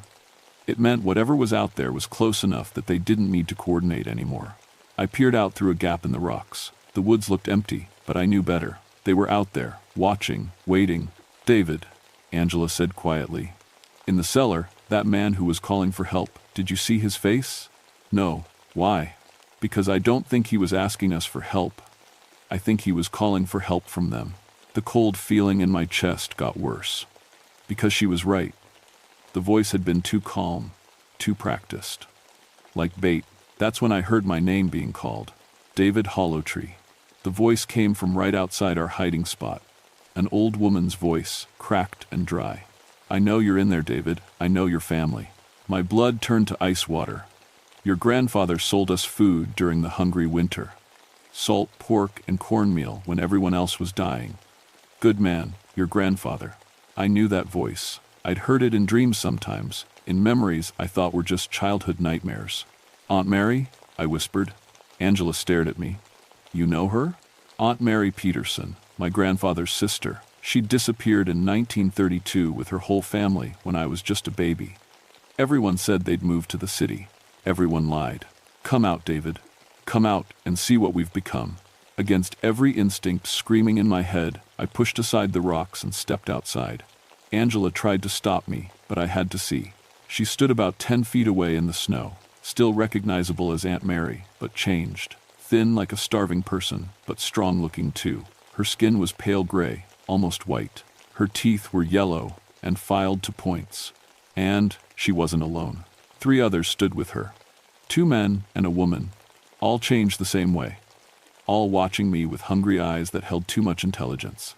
46 years we've been up here," Aunt Mary said. 46 winters. Do you know what we learned, David? I couldn't speak. We learned that meat is meat, and some meat lasts longer than others. One of the men stepped forward. I recognized him too, though it took me a moment. Uncle Robert, Aunt Mary's husband. In his arms, he carried something wrapped in an old hunting jacket. "Fresh meat spoils too quick in summer," he said. "But winter keeps things nice." He unwrapped the bundle. It was part of a human leg. "The hunters were stupid," Aunt Mary said. "Walked right into our hollow-like presence. We took 3 of them already, stored them proper in the deep cave." "Where's the 4th one?" I managed to ask. She smiled, showing those pointed teeth. "He's helping us hunt. Amazing what people will do when you promise not to eat them right away." That explained the voice in the cellar. The 4th hunter, calling for help to lure us in. "Now, David," Aunt Mary said, stepping closer. "You got 2 choices. You can join the family business, like your grandfather did. Help us hunt, help us store meat for winter. And the other choice? You become the meat." Behind me, I heard Angela trying to move quietly back into the cave. But Uncle Robert heard her too. "The woman can't walk far," he said. "She'll be tender." Something snapped inside me then. 16 years of being a ranger, of helping people, of protecting these mountains. I wasn't going to let these things hurt Angela. I grabbed the emergency flare from my belt and pulled the trigger. Bright red light exploded between us, and the creatures screamed and covered their eyes. 46 years of living in caves had made them sensitive to sudden light. "Run!" I yelled to Angela. But she was already moving, hobbling as fast as she could through the trees. I followed, firing another flare behind us to keep the creatures back. We made it maybe 100 yards before we heard them coming after us. They moved through the snow like it was nothing, making sounds like wolves, but worse. Angela stumbled and fell again. This time I knew we weren't getting back up. "David," she gasped, "the emergency supplies. In your pack." I'd forgotten about the thermite charge. Standard equipment for extreme rescue situations, designed to melt through ice or create emergency heat. But it could do other things too. The creatures were almost on us when I pulled out the charge and the timer. 30 seconds. I grabbed Angela's hand and pulled her behind a large tree. "What are you doing?" "Ending this." I could hear Aunt Mary calling my name again, getting closer. 20 seconds. "David, you can't fight what we've become. We're family." 10 seconds. "Family doesn't eat family," I said. The thermite charge went off like a small sun. The heat was incredible, even from behind the tree. When the light faded and I looked around the tree, there was nothing left where the creatures had been standing, except melted snow and steam. But I knew it wasn't over. Aunt Mary had mentioned a deep cave, more of them, and somewhere up there, the 4th hunter was still alive, helping them hunt. The snow was still falling. Winter was just getting started, and I was beginning to understand why my grandfather never talked about the hungry years. We made it back to the truck just as the snow stopped falling. Angela's ankle was in bad shape, but she could walk with help. I radioed for emergency medical as soon as we got in range. The official report said, "We found evidence of a bear attack. 4 hunters killed by a large predator during an unusual early blizzard. The bodies were never recovered. Bears sometimes drag prey to caves to store for winter." That was the story, anyway. I never told anyone about Aunt Mary and the others. Who would believe it? And some stories are too dangerous to share. But I made sure the area around Hunger Hollow was permanently closed to hunting. Posted new signs. Got the state to declare it a protected habitat. Angela transferred to a different forest after her ankle healed. She never talked about what we saw up there, but sometimes I catch her looking at missing person reports from remote areas. I think she's watching for patterns. I stayed. Someone has to watch the hollow, because the deep cave is still out there, and winter comes every year. 3 months after the incident, I was going through my grandfather's things in the attic. Found an old journal from the 1930 seconds. Most of it was normal stuff. Weather, farm work, family news. But there were entries about the hungry winter, about families disappearing into the mountains, and about the deliveries. Salt pork and cornmeal, just like Aunt Mary said. My grandfather had traded with the Peterson family all through that winter, even after people started whispering about what they'd become. The last entry was from spring of 1932. Delivered the last of the salt pork to Mary's people up in the hollow. They're changed now, too changed to come back down. But they remember kindness. They remember family. God help us all, they remember family. I burned the journal that night, but I kept one page. The one with a list of other families who'd made deliveries to the Hollow during the hungry winter. Names I recognized from tombstones around town. Good people who'd helped monsters survive. Some of their grandchildren still live here. I wonder sometimes if any of them know the family business they inherited. I wonder if any of them still make deliveries when the snow gets deep enough. Last week, I found fresh tire tracks leading up toward the old Peterson place. Someone had been driving supplies up there after the first big snow of the season. I followed the tracks as far as I could on foot. They led to a cave entrance I'd never seen before. A wooden sign hung next to the entrance, carved with words that made my hands shake. Winter storage. Hollow Tree Family Business, Est, 1932. The snow is getting deeper every day. Soon the hollow will be cut off again, like it is every winter. And somewhere up there, in the deep caves, hungry things are waiting for fresh meat to wander into their territory. I've put in for a transfer to a different forest, someplace warmer where winter doesn't last so long. But I don't think they'll let me leave. After all, I'm family. And family takes care of family. The snow keeps falling.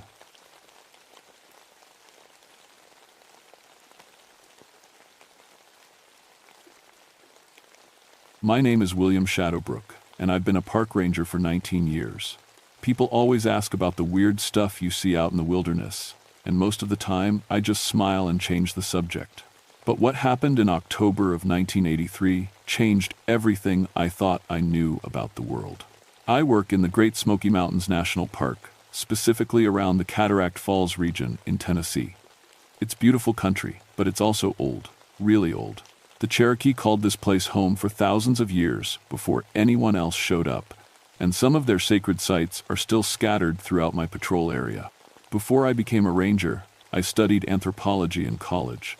I thought I was pretty smart about Native American culture and folklore. I'd read all the books, written papers about Cherokee traditions, even helped document some of their sacred sites for the Park Service. Looking back, I realize I didn't understand anything at all. The call came in on a Tuesday morning in late October. Dispatch told me someone had reported suspicious activity near the old waterfall site up on Bear Creek Trail. That trail isn't marked on any tourist maps. It's one of those places only locals know about, and most of them stay away. What kind of suspicious activity? I asked, grabbing my radio and gear. Group of people doing some kind of ceremony, the dispatcher said. Caller said they were dressed up like Indians, dancing around the falls. My stomach dropped. The waterfall at the end of Bear Creek Trail sits in the middle of what used to be a Cherokee sacred site. The tribal council had asked us to keep people away from there, especially white folks trying to play Indian with ceremonies they didn't understand. I drove my truck as far as the old logging road would take me, then hiked the rest of the way. The trail winds through thick forest for about 2 miles before you hear the sound of falling water. As I got closer, I could smell something strange in the air, like burning sage mixed with something else I couldn't place. The waterfall is beautiful, I'll give it that. Water drops about 30 feet over smooth black rocks into a pool that's so clear you can see straight to the bottom. Ancient trees grow right up to the edge, their roots twisted around boulders that have been there since before humans walked the earth. But what I saw when I reached the clearing made my blood run cold.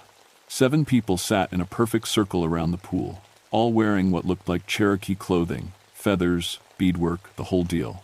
At first I thought they were meditating or something. Then I realized they weren't moving at all. Not breathing, not blinking, nothing. "Hey," I called out, "this is a restricted area." No response. I got closer and saw that their eyes were wide open, staring at something I couldn't see. A woman with long gray hair had her hands raised like she was reaching for something. A young man with a scraggly beard sat with his mouth open mid-word. They were arranged in the exact pattern I'd seen in Cherokee petroglyphs, the sacred dance formation that was supposed to open doorways between worlds. I checked for pulses.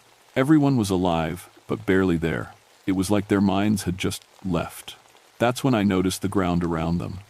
The earth was worn smooth in strange patterns, like people had been dancing there for hours. But these folks were clearly city types, soft hands, expensive hiking boots, the kind of people who'd never danced on dirt in their lives. I radioed for backup and medical assistance, then sat down to wait. That's when I heard the singing. It was faint at first, like wind through the trees. But as I listened, I could make out voices. Old voices. Singing in a language I'd studied but never heard spoken. Cherokee words, but older than anything in the books. The singing was coming from the waterfall. I walked to the edge of the pool and looked down into the clear water. For just a second, I could swear I saw faces looking back at me, not reflections, but actual faces under the water. Old faces with sad eyes. Then the wind picked up, and when I looked again, there was nothing there but rocks and water. The medical team arrived an hour later, followed by my supervisor and a liaison from the Cherokee Nation named Joseph Ravensong. Joseph was about my age, with long black hair and the kind of serious expression that told you he'd seen things that would give other people nightmares. While the paramedics checked on the unconscious people, Joseph and I walked around the site. He moved slowly, studying the worn patterns in the earth. "How long have they been here?" he asked. "Found them about an hour ago. Caller reported seeing them this morning around dawn." Joseph knelt down and ran his fingers along one of the smooth paths in the dirt. "This ground's been danced on for a lot longer than one morning." "What do you mean?" He stood up and looked at me with dark eyes that seemed older than his face. "You know what this place is, right?" "What it was?" I nodded. "Cherokee Sacred Site. Used to be a gathering place." "Not just any gathering place." Joseph walked over to the waterfall.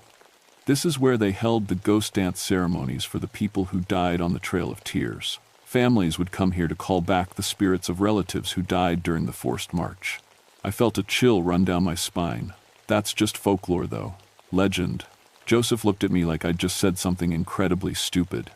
"You think those people over there arranged themselves in a perfect ceremonial pattern by accident? You think this ground wore smooth in one morning?" Before I could answer, one of the unconscious people started moving. The gray-haired woman began swaying back and forth, still sitting in the same spot. Her eyes were still wide open, but now she was humming something low and rhythmic. Then the man next to her joined in, then another. "What are they doing?" I whispered to Joseph. "Dancing," he said quietly. "Even sitting down, they're dancing." The humming got louder, and I realized it matched the singing I'd heard from the waterfall earlier. But these people were white, suburban types who probably learned about Cherokee culture from movies. How did they know these songs? The paramedic working on the woman suddenly stepped back. "That's weird." "What's weird?" I asked. Her pulse just went from almost nothing to perfectly normal, like someone flipped a switch. One by one, the 7 people began moving in slow, synchronized motions, still sitting, still humming, but now their arms moved in patterns that looked like dancing. Joseph grabbed my arm. "We need to get everyone away from here. Right now." "Why? They're waking up. Isn't that good? Look at their feet." I looked down. Even though they were sitting, all 7 people were moving their feet like they were doing steps, complex steps that required them to know exactly where the others were without looking. "How are they doing that?" I asked. "They're not," Joseph said. "Something else is." The wind picked up again, and this time I could hear it clearly. Voices in the wind, dozens of them, all singing the same song the unconscious people were humming. The temperature dropped at least 10 degrees in seconds. "Everyone back to the trucks," I ordered. "Now." But as we started moving the people, they stood up. All 7 of them, at exactly the same time, still humming, still moving in perfect sync. Their eyes were focused on something behind us. I turned around and saw figures standing at the edge of the waterfall. They looked like people at first, men and women in traditional Cherokee dress, but they were see-through, like looking at someone through smoke, and they were dancing. "Oh hell," Joseph breathed. "They actually did it." "Did what?" "Opened the door." The ghostly figures moved with fluid grace, their feet never quite touching the ground. As they danced, more appeared. Soon there were dozens of them, all performing the same complex steps around the waterfall. The 7 living people began walking toward them. "Stop," I shouted, but they didn't even slow down. They walked straight to the pool and stepped into the water, still humming, still moving in those impossible synchronized patterns. The water should have been freezing. It was October in the mountains. But steam rose from the pool as the people waded deeper, like the water was suddenly hot. "We have to stop them," I said, starting toward the pool. Joseph grabbed my arm. "Don't. If you step into that dance, you might not come back out." "What do you mean?" "Those spirits have been waiting here for over a century. They've been trying to finish a ceremony that was interrupted when their people were forced to leave. These folks accidentally gave them away to complete it." One of the 7 people, a young woman in expensive hiking clothes, was now waist-deep in the water. The ghostly dancers surrounded her, and for a moment she looked confused, like she was waking up from a dream. "Help me," she screamed, suddenly aware of where she was. "I can't stop moving." Her legs kept dancing underwater, while her upper body struggled against whatever force was controlling her. The other 6 were moving deeper into the pool, some of them starting to panic as they realized they weren't in control of their own bodies. "Do something," I yelled at Joseph. "I can't just stop it," he said. "The ceremony has to be completed or countered. Those spirits have been trapped here since 1838, and they're not going to let this chance pass." The ghostly dancers began moving faster.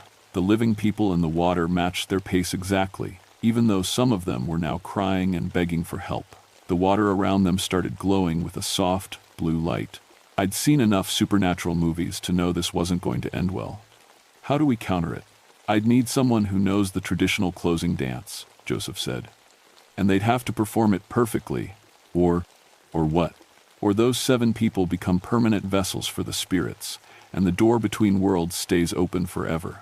That's when the woman screamed again. But this time, it wasn't her voice. It was the voice of someone else, someone older, speaking in Cherokee. The woman's face had changed too. She looked older, sadder, and her eyes held knowledge that hadn't been there before. "She's being possessed," Joseph said. "They all are." One by one, the other 6 people in the water began speaking in voices that weren't their own. Old voices, speaking in a language most of them probably didn't even know existed. The ghostly dancers around the pool moved faster and faster.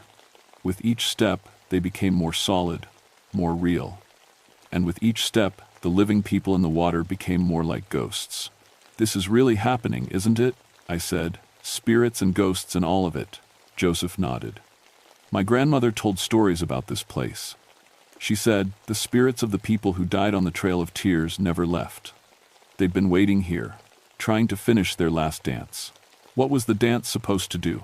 Bring their people back home. All of them." I looked around the clearing. If this ceremony worked the way it was supposed to, we weren't just looking at 7 possessed hikers. We were looking at the possible return of thousands of Cherokee spirits who died during the forced relocation. The water in the pool began to swirl, creating a whirlpool with the 7 people at the center. They were still dancing, still speaking in voices that weren't their own. But now they were sinking. "How long do we have?" I asked. "Until sunset," Joseph said, looking at the sky. "When the sun goes down, the ceremony completes, and they're gone forever." I checked my watch. 3 hours. 3 hours to figure out how to save 7 people from a supernatural force I'd never believed in until 20 minutes ago. The singing from the waterfall got louder, and more ghostly figures appeared around the clearing. They weren't just Cherokee now. I could see faces from different time periods, all connected to this place somehow. "Joseph," I said quietly, "exactly how many spirits are we dealing with here?" He looked around at the growing crowd of transparent figures, all moving to the same ancient rhythm. "All of them," he said. The sun was starting to sink toward the mountains when more people arrived. I'd called for backup, but what I got was a whole team of federal agents, park supervisors, and someone from the Smithsonian who kept taking pictures of everything. "Clear the area," the lead agent ordered. "We're treating this as a potential chemical contamination." "It's not chemicals," I said. It's what? Ranger Shadowbrook? Mass hallucination? Swamp gas?" I looked at Joseph, who just shrugged. "How do you explain to a federal agent that you're watching a century-old Cherokee ghost dance ceremony?" The 7 people in the pool were now completely underwater, but somehow still dancing. You could see them through the clear water, moving in slow, graceful patterns while the ghostly figures above them danced faster and faster. "Sir," one of the junior agents called out, "the water temperature is 98 degrees. That's impossible for a mountain pool in October." "Equipment malfunction," the lead agent said, but I could see doubt creeping into his eyes. That's when the first agent disappeared. Agent Morrison was standing at the edge of the pool, taking water samples, when something grabbed his ankle. 1 second he was there, the next he was gone, pulled straight down into the water without even a splash. "Morrison!" the lead agent shouted. "Where the hell is Morrison?" We could see him underwater, but he wasn't drowning. He was dancing with the other 7. His business suit somehow transformed into traditional Cherokee clothing. His face had the same empty expression as the others. "Okay," the lead agent said, backing away from the pool. "Maybe we need to reconsider our approach here." But it was too late. The ghostly dancers around the clearing were becoming more solid with each step. I could see details now, facial expressions, individual pieces of clothing, even scars and tattoos. These weren't vague spirits anymore. They were people, dead people who wanted to be alive again. Joseph stepped close to me. "We need to start the counter ceremony now, before they get strong enough to force more people into the dance." "I thought you said you needed someone who knew the traditional steps." "I do." He looked at me seriously. "You're going to have to learn them." "Me? I don't know anything about Cherokee dancing." "You know more than you think. All those sites you documented, all that research you did, you've been studying this your whole career. The movements are in the ground patterns you measured. The steps are in the petroglyphs you photographed. I thought about all the academic work I'd done over the years, all the sacred sites I'd cataloged and measured. At the time, I thought I was preserving history. Now I realized I might have been preparing for this moment." "How long will it take?" I asked. "To learn the dance?" "About an hour." "To perform it?" Joseph looked at the sky. "We'll have one chance when the moon rises. If we mess up, 8 people become permanent ghost hosts, and we have a supernatural disaster on our hands. At minimum." One of the federal agents was setting up some kind of electronic equipment near the pool. The moment he turned it on, sparks shot out and the machine started smoking. "Electronic interference," he reported. "Massive electromagnetic disturbance centered on the water." The ghostly dancers seemed to like that. They moved faster, and with each step, more living people started swaying in place. The other agents, the park supervisors, even the guy from the Smithsonian, they were all beginning to move to the rhythm of the dance. "It's spreading," I said. Joseph nodded grimly. "The longer the ceremony goes on, the stronger it gets. Eventually, everyone in the area will be pulled into it." "How big of an area are we talking about?" "I don't know. My grandmother's stories never covered anything this large." The lead agent was now moving his feet in small, precise steps while he tried to radio for more backup. He didn't seem to realize he was doing it. "Agent Collins," I called out. "You might want to step back from the pool." "What? Why?" But even as he asked, his body was turning toward the water. "Because you're about to go for a swim," Joseph said. Collins looked down at his feet in confusion. He was doing a complicated step pattern, moving steadily toward the pool. "What the hell is happening to me?" "Fight it," I told him. "Think about something else. Anything else." But Collins kept dancing toward the water, his face showing the same blank expression I'd seen on the others. 2 more agents were moving the same way, their bodies controlled by a rhythm they couldn't hear but couldn't resist. "We're losing them," Joseph said. "We need to start the counter ceremony now." "But you said I needed an hour to learn it." "Plans change." Joseph began moving in a different pattern. Not the same dance as the spirits, but something that moved against their rhythm. As he danced, the ghostly figures around the clearing turned to look at him. They didn't look happy. "Follow my movements exactly," Joseph called over the increasing wind. "Don't improvise, don't hesitate. If you break the pattern, we lose everything." I tried to copy his steps, but it was harder than it looked. The dance required precise timing, specific foot placement, and a rhythm that seemed to fight against everything the spirits were doing. The ghostly Cherokee dancers began moving toward us. "They don't want us to complete the closing ceremony," Joseph explained, still dancing. "They've been waiting too long for this chance." One of the spirit dancers reached out and touched Agent Collins as he walked by. The moment the ghostly hand made contact, Collins stopped walking toward the pool and started dancing with them instead. "That's not good," I said. "No, it's really not." More spirits were approaching. I could see the individual faces now, men, women, children, all wearing expressions of desperate hope. They'd been trapped in this place for over a century, unable to move on, unable to go home. This ceremony was their only chance at peace. But if they completed it, 8 innocent people would pay the price. I feel sorry for them, I admitted, still trying to follow Joseph's dance steps. So do I, he said. But feeling sorry won't help anyone if we can't close this properly. A ghostly woman reached toward me, her face pleading. For a moment, I hesitated. These people had suffered so much. They'd been forced from their homes, marched hundreds of miles, and died far from everything they loved. Didn't they deserve a chance to come back? That moment of hesitation almost cost us everything. The spirit woman's hand touched my shoulder, and suddenly I wasn't in the clearing anymore. I was on a muddy trail in winter, surrounded by sick and dying people. I could feel their hunger, their exhaustion, their despair. I was experiencing the trail of tears through the eyes of someone who had lived it. William, Joseph's voice seemed to come from very far away. Don't let them pull you in. I fought to remember where I really was, when I really was. The vision was so real I could smell the wood smoke and feel the cold rain. But I forced myself to focus on Joseph's voice, on the dance steps he'd taught me. The ghostly woman's hand passed through my shoulder as I resumed the counter pattern. Good, Joseph called. Keep dancing. No matter what they show you, keep dancing. But the spirits weren't giving up. More of them approached, each one trying to touch us, to share their memories, to make us understand their pain. With each contact, I saw flashes of their lives, the beautiful homeland they'd lost, the promises that were broken, the loved ones who died on the trail. It would have been so easy to stop dancing and let them have their chance at peace. The problem was, I could also see what would happen if they succeeded.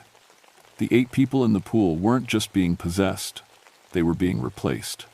If the ceremony completed, those spirits would have permanent bodies and the original souls would be gone forever. How much longer? I called to Joseph. Until moonrise, maybe 20 minutes. In the pool, the 8 people were now glowing with that same blue light as the water around them. Agent Morrison caught my eye through the water and mouthed the word help. 20 minutes to save 8 people from a fate worse than death. The ghostly dancers formed a circle around Joseph and me, all moving to the rhythm we were trying to disrupt. It was like trying to swim upstream in a river of supernatural energy. They're getting stronger, Joseph warned. When the moon comes up, they'll have enough power to force us to stop. I looked up at the sky. The moon was just beginning to show through the trees. Then we better finish this fast. The moment the moon cleared the tree line, everything changed. The ghostly dancers around us became completely solid. They weren't spirits anymore, they were people, as real and physical as Joseph and me. People who had been dead for 145 years, but who now had bodies again. The 8 people in the pool stopped glowing and started screaming. What's happening to them? I shouted over the sound of wind and water and supernatural energy crackling through the air. The spirits are taking over completely, Joseph called back, still maintaining his counterdance. We're out of time. The Cherokee dancers around us weren't moving to hurt us, they were just dancing, lost in a ceremony they'd been trying to complete for more than a century. But their dance was killing 8 innocent people. There has to be another way, I said. There is. Joseph's face was grim. But you're not going to like it. Tell me. Someone has to take their place. Someone has to willingly enter the pool and let the spirits complete the ceremony through them. If a person offers themselves freely, the spirits will release the others. I stared at him. That's suicide. Probably. What do you mean, probably? My grandmother said that sometimes, if the person offering themselves truly understood the spirit's pain, truly accepted responsibility for what happened to them, the spirits might find peace without needing a permanent host. Might?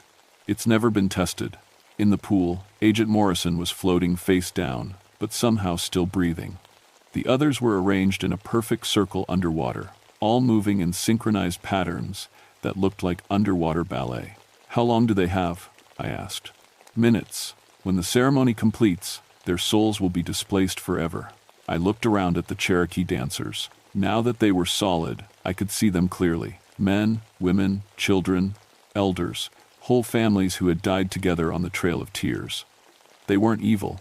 They were just people who had suffered an unimaginable injustice and couldn't let go. And I had helped document the destruction of their sacred sites. I had contributed to the academic exploitation of their culture.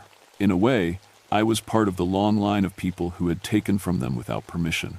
This is my fault, I said. What? All those years of research, cataloging their sacred sites, publishing papers about their culture. I never asked permission. I never thought about how they might feel about outsiders studying them like specimens. Joseph stopped dancing for a moment. What are you saying? I'm saying maybe it should be me in that pool. William, no, there has to be another way. But I was already walking toward the water. The Cherokee dancers parted to let me pass, their eyes following me with something that might have been hope. The water was warm when I stepped in, blood temperature, like stepping into a bath. The 8 people, floating around me, looked up with eyes that weren't entirely their own. I'm sorry, I said to the spirits, to the water, to the mountain itself. I'm sorry for what was done to your people. I'm sorry for my part in it. If you need someone to complete your ceremony, take me instead. Let them go. The dancing around the pool stopped. Every Cherokee spirit turned to look at me. In the sudden silence, I could hear the water lapping against the rocks, my own heartbeat, and something else, voices whispering in a language I didn't understand. One of the spirits, an elderly woman with kind eyes, walked into the pool toward me. As she approached, I felt her memories flooding into my mind, not the traumatic ones this time, but the good ones. Her childhood in these mountains, the way the forest looked before the roads and tourist trails, the ceremonies that brought her people together in celebration and healing. She reached out and touched my forehead. Suddenly, I could understand the Cherokee language. I could feel the rhythm of their dances in my bones, the meaning behind every step and gesture. I knew how to complete the ceremony, but I also knew that completing it would mean staying here forever, becoming a guardian spirit for this place, watching over the sacred sites that had been entrusted to my care in life. Is that what you want? I asked her. She nodded, but then gestured to the 8 people floating around us. Asterisk, not them. Asterisk, her touch seemed to say. Asterisk, they don't belong here. But you understand. Asterisk. I looked up at Joseph, who was standing at the edge of the pool with tears in his eyes. Do it, he called. Save them. I took a deep breath and began to dance. The steps came naturally now, as if I'd known them my whole life. As I moved, the 8 people around me began to rise toward the surface. Their eyes cleared, their breathing returned to normal. One by one, they swam to the edge of the pool and climbed out, gasping and shaking but alive. The Cherokee spirits around the clearing began to glow with soft, golden light. Thank you, the elderly woman whispered, her voice clear in my mind. We can rest now. Will I see my family again? I asked. If I stay? She smiled. This isn't an ending. It's a different kind of service. As the last of the rescued people climbed out of the pool, the Cherokee spirits began to fade. But they weren't disappearing. They were moving on, finally able to leave this place and find peace. The elderly woman was the last to go. You don't have to stay, she said. Your willingness to sacrifice yourself broke the cycle. We can leave knowing someone understands our pain and will protect this place properly. But I want to stay, I realized. This is where I belong. She smiled again. Then you'll make a good guardian. The golden light surrounding her began to include me as well. When I opened my eyes, I was lying on the rocky shore of the pool. Joseph was kneeling beside me, checking my pulse. How long was I out? I asked. About an hour. The spirits are gone. Everyone's safe. I sat up slowly and looked around. The clearing looked completely normal, just a waterfall, a pool, and trees. No ghostly dancers, no supernatural energy, no sign that anything unusual had ever happened here. Did they make it? The spirits? Joseph nodded. I could feel them leaving. They found peace. The 8 people who had been trapped in the ceremony were sitting nearby, wrapped in blankets and being checked by paramedics. Agent Morrison caught my eye and nodded gratefully. They all remembered what had happened, but they were alive and free. So why am I not a guardian spirit? I asked. Because you made the choice freely, Joseph explained. The spirits weren't looking for slaves or victims. They just needed someone to acknowledge their suffering and show respect for their sacred places. Your willingness to sacrifice yourself was enough. I stood up and walked to the edge of the pool. The water was clear and normal temperature again, just a regular mountain pool fed by a waterfall. But I could feel something different about it, a sense of peace that hadn't been there before. What happens now? I asked. Now you go back to being a park ranger, Joseph said, but with a better understanding of what you're protecting. Over the next few weeks, I filed reports that mentioned equipment malfunctions and possible gas leaks from underground sources. Nobody questioned the official story. The 8 people who had been in the pool were all examined by doctors and declared perfectly healthy, with no memory of how they'd ended up underwater. But things were different for me. I started working more closely with the tribal council, getting proper permission before documenting sacred sites. I learned to speak Cherokee, not from books this time, but from Joseph and other tribal members who became my teachers. I began to understand the difference between studying a culture and respecting it. Most importantly, I knew my real job now wasn't just protecting the park's natural resources. I was protecting places where the physical and spiritual worlds touched, where the past and present met, where healing was possible if you approached with the right intentions. 6 months after the incident, I was walking the trail near Cataract Falls when I heard singing again. Not the desperate, hungry voices I'd heard before, but something peaceful and grateful. I looked toward the waterfall and saw a brief shimmer in the mist. Not spirits trapped between worlds, but ancestors, checking on their sacred places and finding them properly cared for. I touched the small medicine pouch Joseph had given me, a sign of my acceptance into the community I'd once studied from the outside. "You're welcome," I whispered to the mist. The singing faded, but the peace remained. I've been back to that pool dozens of times since then. Sometimes tourists find their way to the waterfall despite the unmarked trail, and I guide them back to the main paths. Sometimes researchers want to study the site, and I make sure they understand the proper protocols first. And sometimes, late at night when the moon is full, I sit by the water and remember the elderly spirit woman's words about different kinds of service. I'm still a park ranger, but now I know that some of the things I'm protecting can't be measured or cataloged or explained in official reports. Some things can only be honored.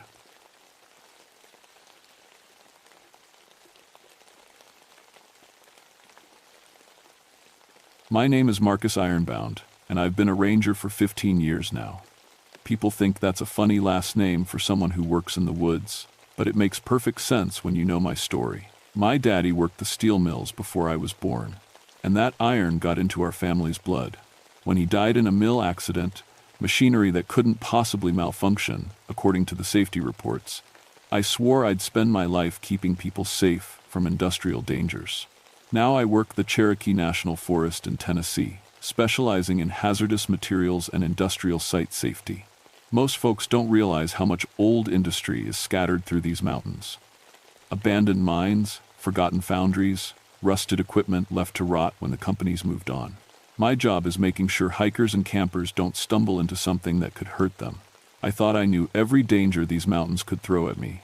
Chemical leaks, unstable structures, toxic soil, I'd seen it all. What I hadn't counted on was machinery that could think for itself. It was October 1981 when everything changed. The acid rain had been particularly bad that season, eating away at the old ironworks faster than usual. I was assigned to check on the abandoned Cherokee Ironworks up on Iron Mountain, a massive complex that had been shut down since the 1922. The state wanted an environmental impact survey done before they decided whether to clean up the site or just seal it off permanently. The survey team had been up there for 3 days when they stopped checking in. Dr. Sarah Chen, the team leader, was supposed to radio in every 12 hours. When we lost contact for more than 24 hours, my supervisor sent me up to investigate. I'd been to the ironworks before, but never alone. The place had always given me the creeps. All that rusted machinery, standing silent like metal tombstones. Local families had been telling stories about the place for generations. They called them iron spirits, and said the mountain itself had been poisoned by all the mining and smelting that went on there for decades. My grandmother used to say, the workers who died in those industrial accidents never really left.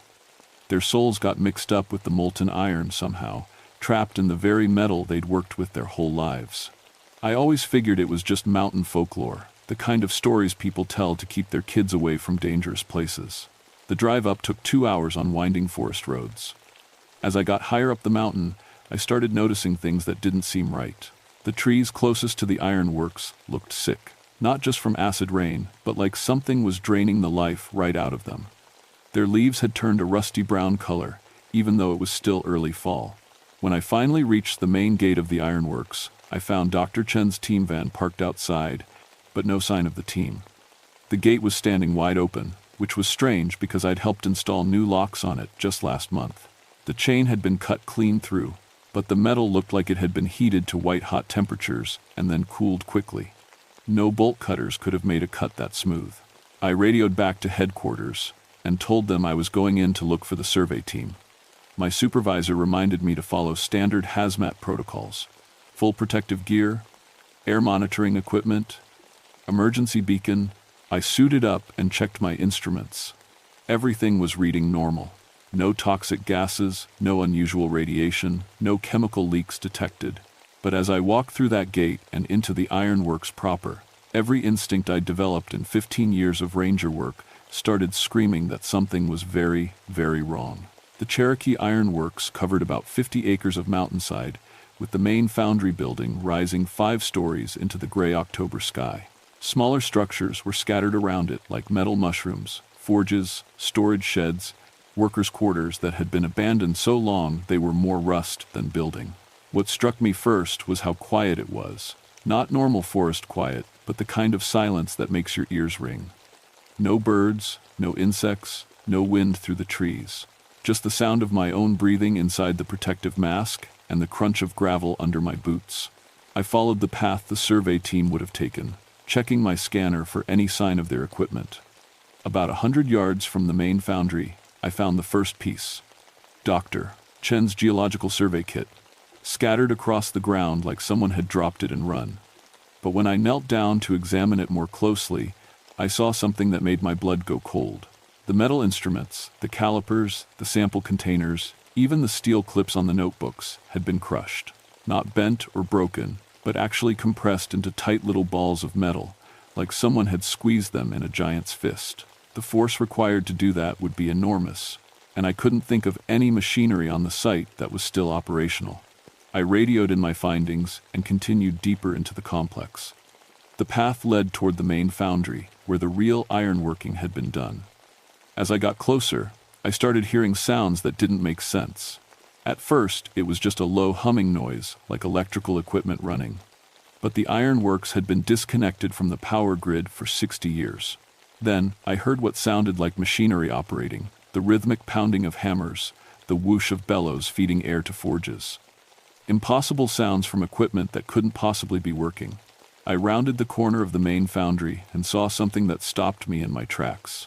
The massive drop forge at the center of the building was moving.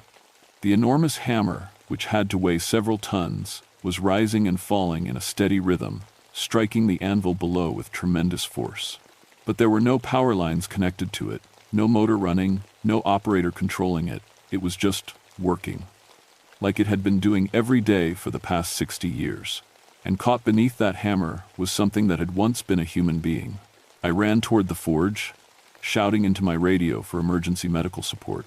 But as I got closer, I realized there was nothing medical personnel could do. Dr. Chen's research assistant, a young man named David Park, was pinned under the hammer. The metal had somehow molded itself around his body, fusing with his flesh in ways that should have been instantly fatal.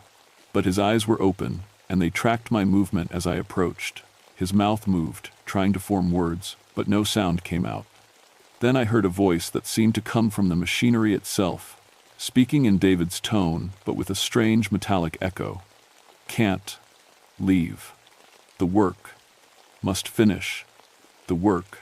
The hammer lifted again, and I could see that what remained of David had been partially incorporated into the metal of the anvil itself. His body was becoming part of the machine, and somehow, impossibly, he was still conscious. I grabbed a crowbar from a nearby tool rack and tried to pry him free. But the moment I touched the metal, an electric shock ran up my arms that had nothing to do with electricity. It was like touching the raw grief and pain of everyone who had ever been injured or killed in this place. The metal was alive with their memories, their suffering, their desperate need to keep working even in death. The forge hammer came down again, and David's eyes finally went blank. But as I stumbled backward, I heard other voices joining his. Dozens of them, maybe hundreds, all coming from the machinery around me.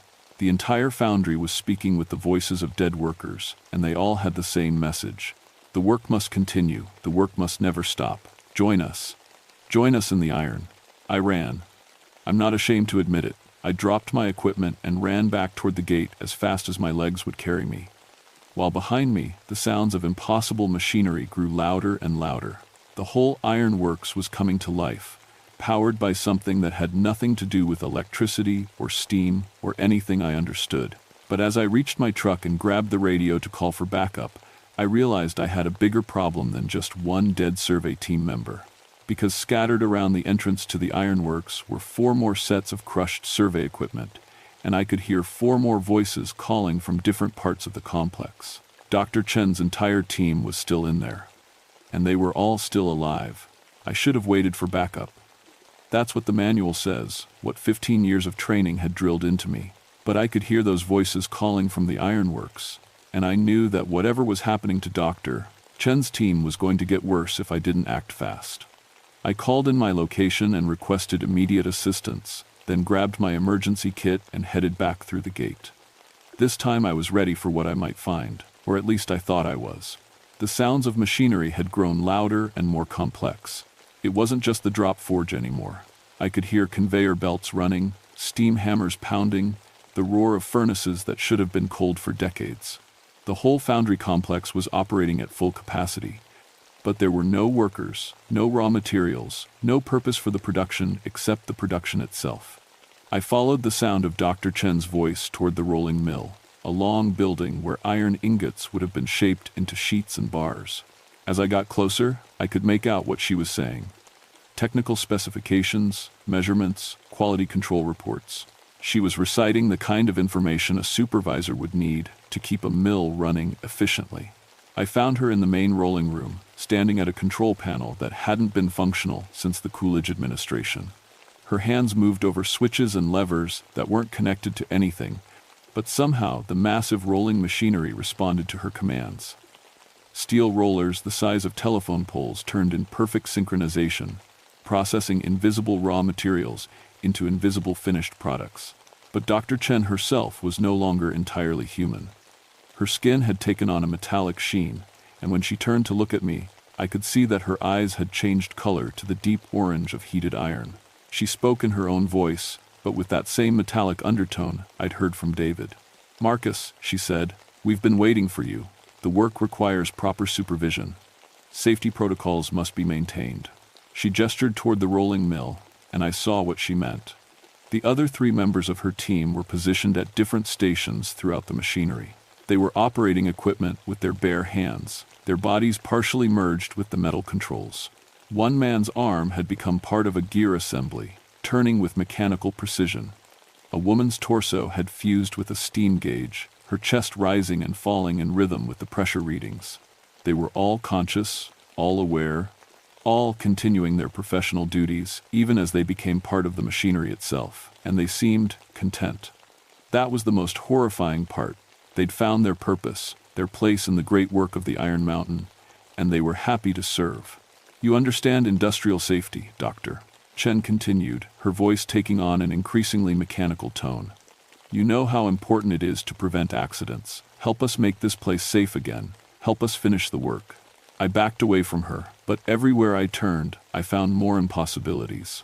Furnaces were burning without fuel, their flames fed by something that had nothing to do with coal or oil. The conveyor systems were moving massive ingots of iron that materialized out of thin air, then disappeared again after they'd been processed. It was like watching the ghost of the ironworks' productive years, when this place had employed hundreds of workers and turned out tons of finished iron every day. But as I watched, I began to understand what was really happening. The machinery wasn't just running randomly, it was performing the same tasks in the same sequence that had been done here decades ago. The spirits of the dead workers were recreating their daily routines, over and over, trying to complete work that had been interrupted by industrial accidents, cave-ins, toxic exposures, and all the other dangers that came with mining and metalwork in the early 1900s. They'd died on the job, and somehow their consciousness had been absorbed into the iron itself. Every piece of metal in the complex was infused with their memories, their skills, their desperate need to finish what they'd started. Death hadn't ended their workday. It had just changed the nature of their employment. I tried to radio for help again, but my equipment was dead. The electromagnetic fields generated by the supernatural machinery were interfering with all electrical devices. I was on my own, surrounded by the risen ghosts of industrial workers who wanted nothing more than to add me to their eternal workforce. That's when I heard a new sound from outside, a truck engine, getting closer. My backup had arrived, but they had no idea what they were walking into.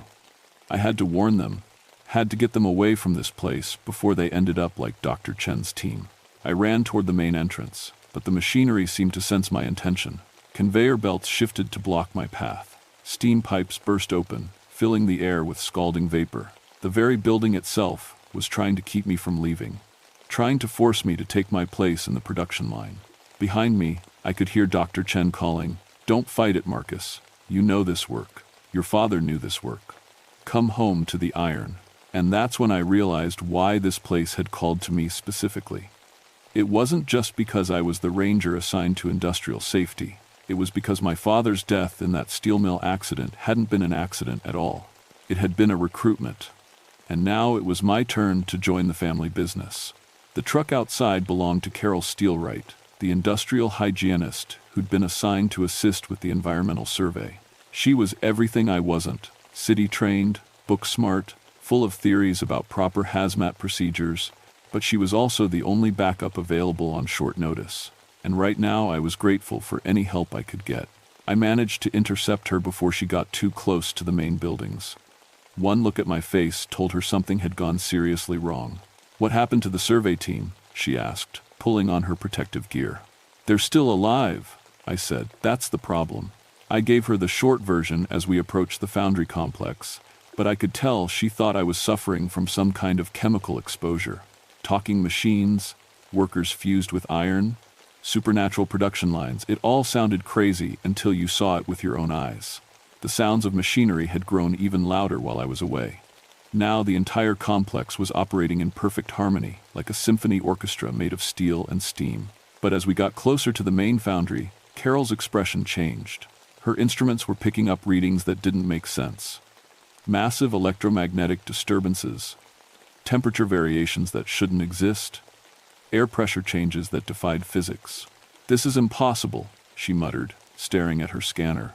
"It's reading like there's a fully operational industrial complex in there, but there's no power source, no fuel supply, no fuel supply."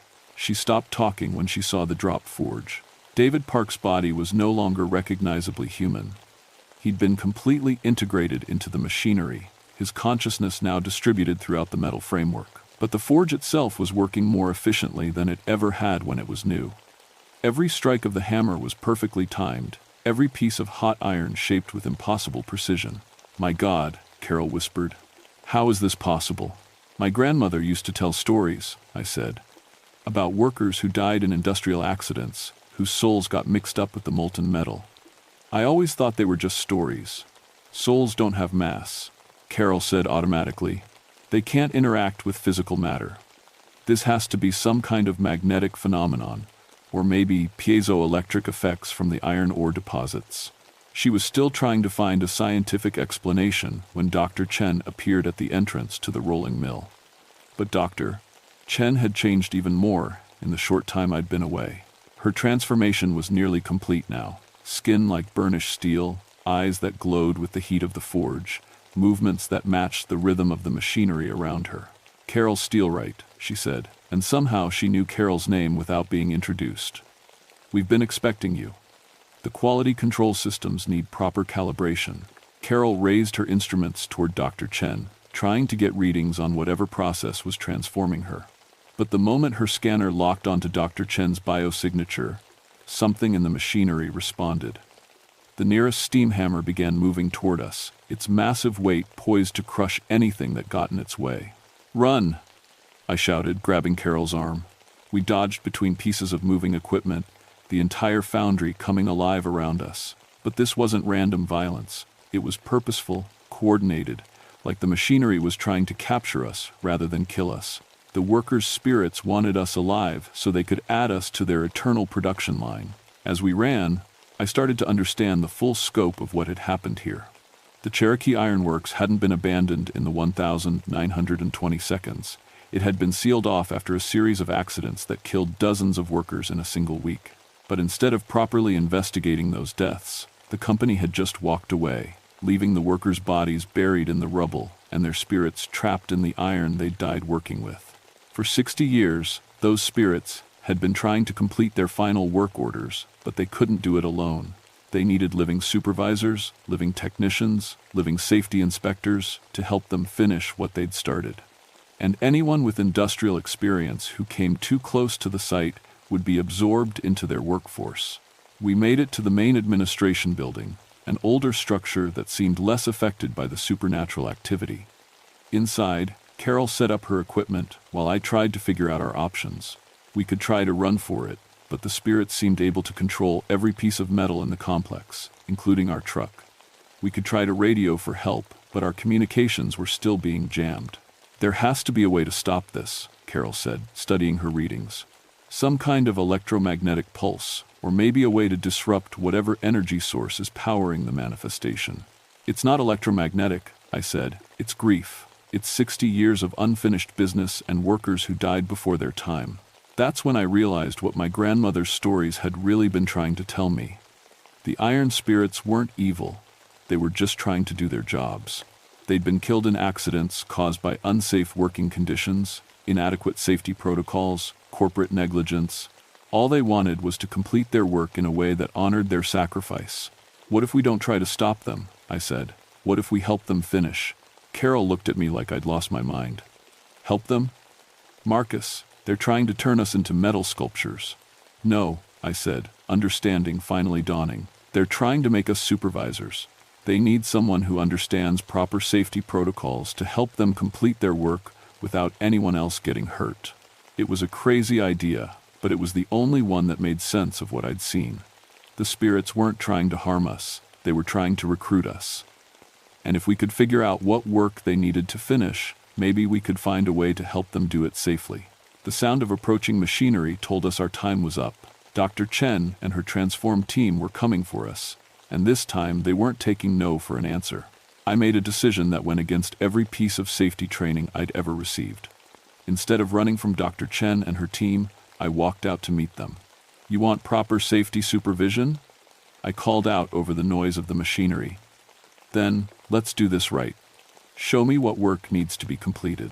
Dr. Chen's metal-transformed face showed something that might have been relief. The machinery around us slowed to a more manageable pace, and for the first time since I'd arrived, the cacophony organized itself into something that sounded like actual productive work. What they showed me was heartbreaking. In their final days of operation, the Cherokee Iron Works had been rushing to complete a major order for railroad components. The pressure to meet deadlines had led to cutting corners on safety, which led to the accidents that killed so many workers. Their spirits had been trying for 60 years to complete that order the right way, with proper safety protocols, adequate rest periods, and respect for the human cost of industrial production. Working with Carol, we spent the next several hours helping coordinate the supernatural workforce. I called out safety procedures while Carol monitored for hazardous conditions. The spirits responded eagerly to proper supervision, their work becoming more efficient and organized than it had been in decades. As the final railroad components took shape in the spectral forges, something remarkable happened. The workers' faces, barely visible in the metal surfaces around us, began to show peace instead of desperate urgency. Their voices, which had been calling out in panic and confusion, settled into the satisfied sounds of a job well done. Dr. Chen approached me as the last piece of iron was shaped and cooled. Her transformation was reversing itself, the metallic sheen fading from her skin, the glow leaving her eyes. "Thank you," she said in her own voice. They just wanted to finish their work with dignity. One by one, the spirits of the Cherokee Ironworks completed their final tasks and moved on. The machinery slowed, then stopped, then finally fell silent. The electromagnetic interference faded, and Carol's equipment began registering normal readings again. Dr. Chen's team recovered fully, though they retained strange memories of working as part of the machinery. David Park needed medical attention for his injuries, but he was alive and whole. The fusion with the drop forge had been as much spiritual as physical. In my final report, I recommended that the Cherokee Iron Works be designated as a memorial site rather than just sealed off. The workers who died there deserved recognition for their sacrifice, and their families deserved to know that their loved ones had finally been able to rest. But I also made sure that proper warning signs were posted and that access to the site remained strictly controlled. Because there are other abandoned industrial sites throughout these mountains, and I've started hearing reports of machinery operating where no machinery should be able to run. Some kinds of work, it seems, transcend death itself. And sometimes the best way to honor the dead is to help them finish what they started. Safely this time, with proper supervision and respect for human life. My name is Marcus Ironbound, and I've learned that my father's death wasn't an ending, but a beginning. There are spirits trapped in iron and steel all across this country, workers who died before their time and can't rest until their work is done right. And I've made it my mission to help them find that rest, one job site at a time.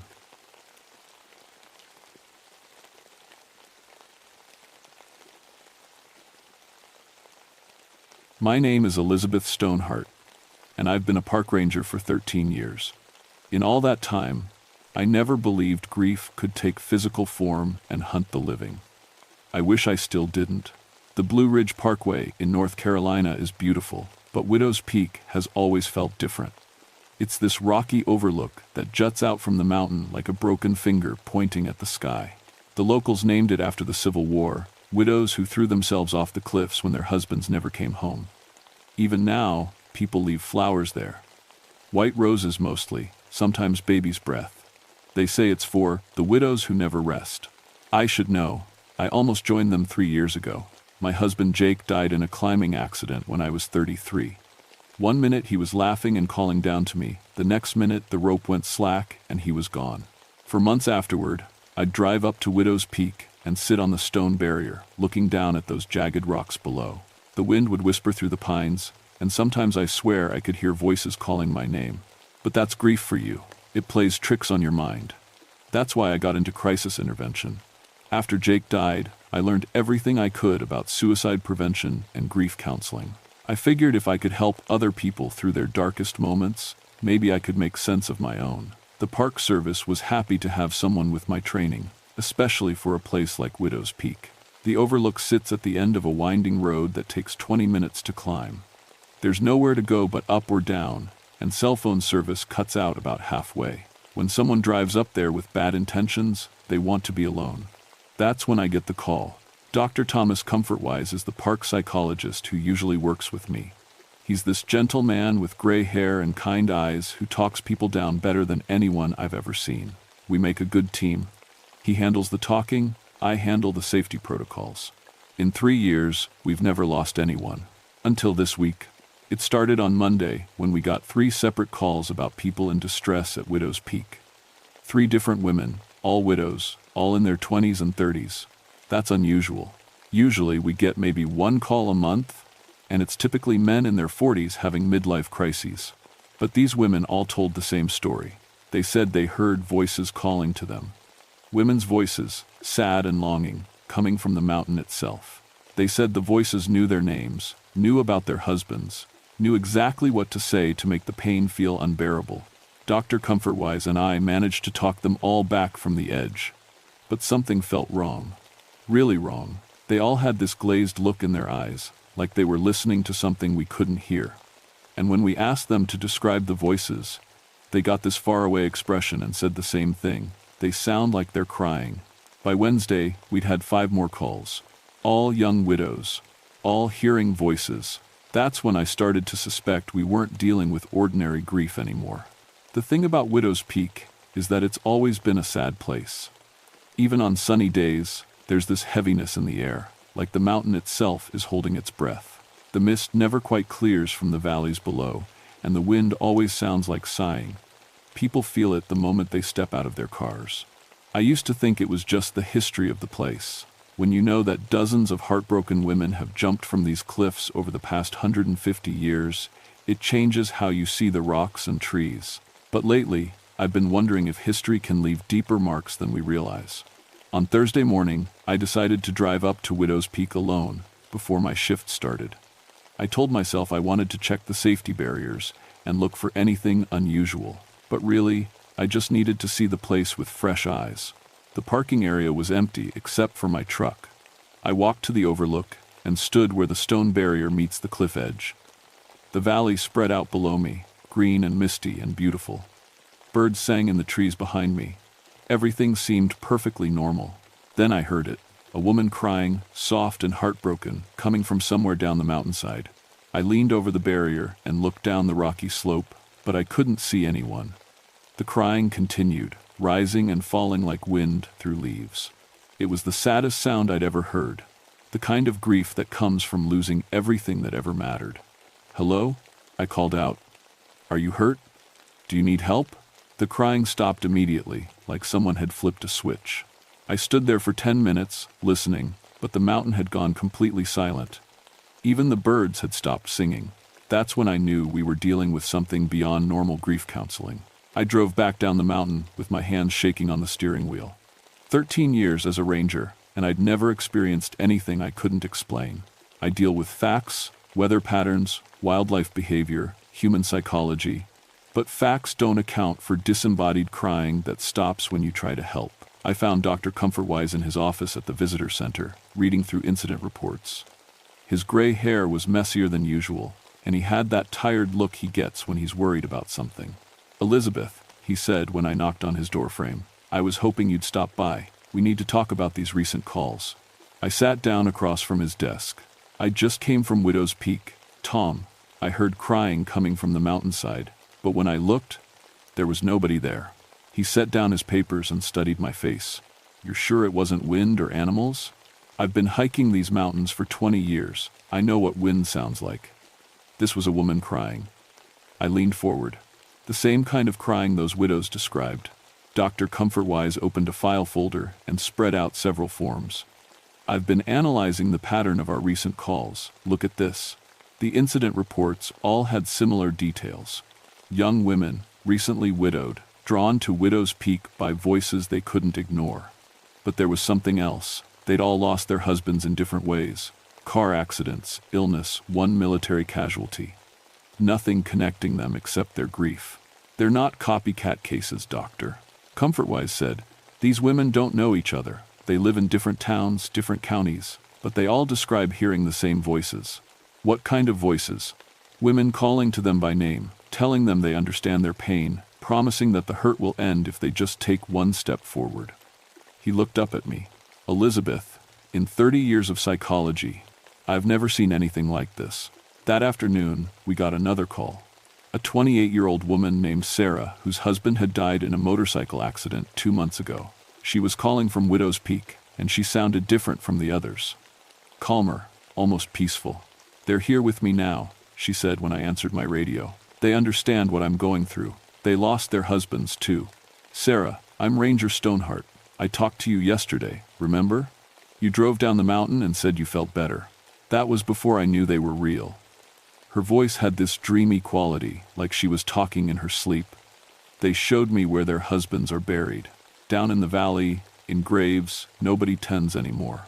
Dr. Comfortwise grabbed my arm. "Keep her talking. We're 20 minutes out." "Sarah, who's there with you? Can you describe them?" "There's Margaret, who lost her husband at Bull Run, and Catherine, who never got word about Gettysburg, and Emily, whose husband died of fever in a prison camp." She paused. "They've been waiting here for so long, Elizabeth, waiting for their men to come home." "Sarah, those women died over 100 years ago." "I know, but grief doesn't die, does it? It just keeps growing, year after year, until it becomes something else entirely." I heard wind howling through the phone, but when I looked out the visitor center window, the trees weren't even moving. "Sarah, listen to me. Whatever you're seeing isn't real. You're experiencing a grief hallucination brought on by stress and trauma. Dr. Comfortwise and I are coming to help you." "Help me what? Keep living with this pain forever?" Her voice was getting fainter, like she was moving away from her phone. "They showed me the truth, Elizabeth. Some losses are too big to survive. Some grief is too deep to heal. That's not true. I know, because I've been where you are. I lost my husband 3 years ago, and I wanted to die too, but the pain does get smaller. It never goes away completely, but it gets manageable. You don't understand. They explained it to me. The widows who jumped didn't die, they joined something larger. A family of women who understand loss so complete, it changes the shape of your soul. The line went quiet except for that impossible wind. Sarah? Sarah, are you there? Dr. Comfortwise was already heading for the door, his medical bag in hand. We jumped in my truck and drove up the winding road faster than we should have, my radio crackling with static.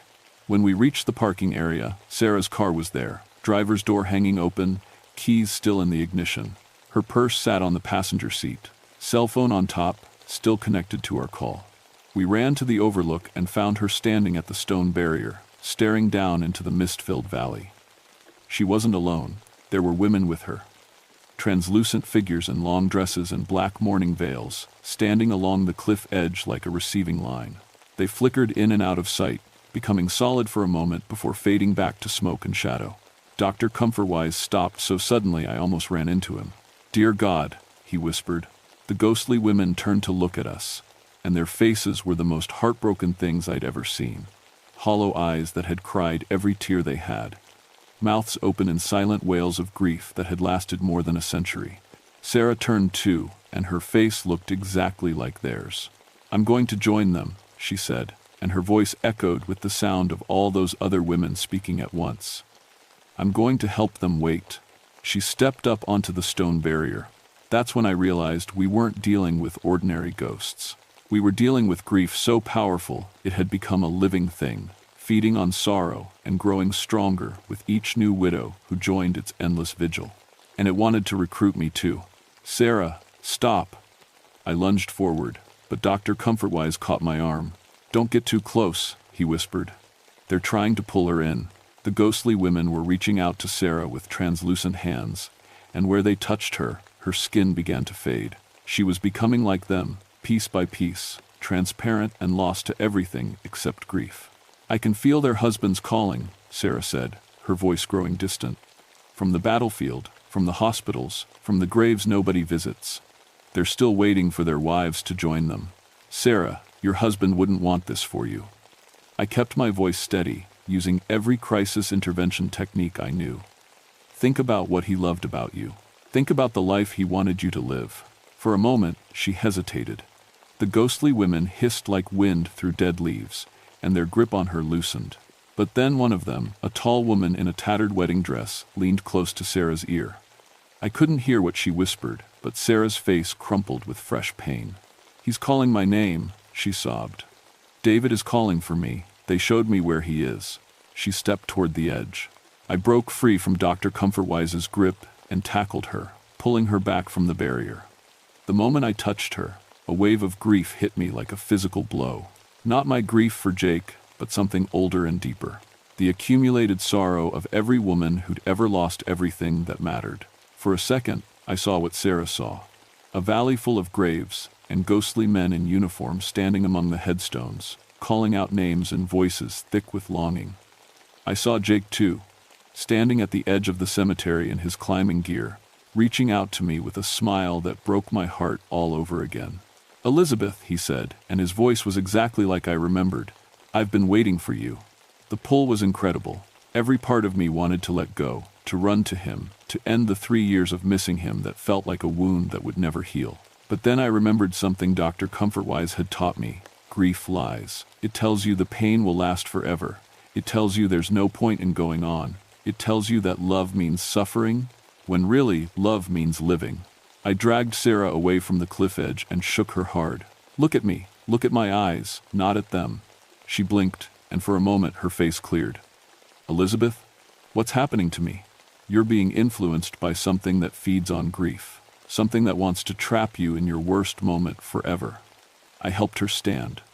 "We need to get you away from here."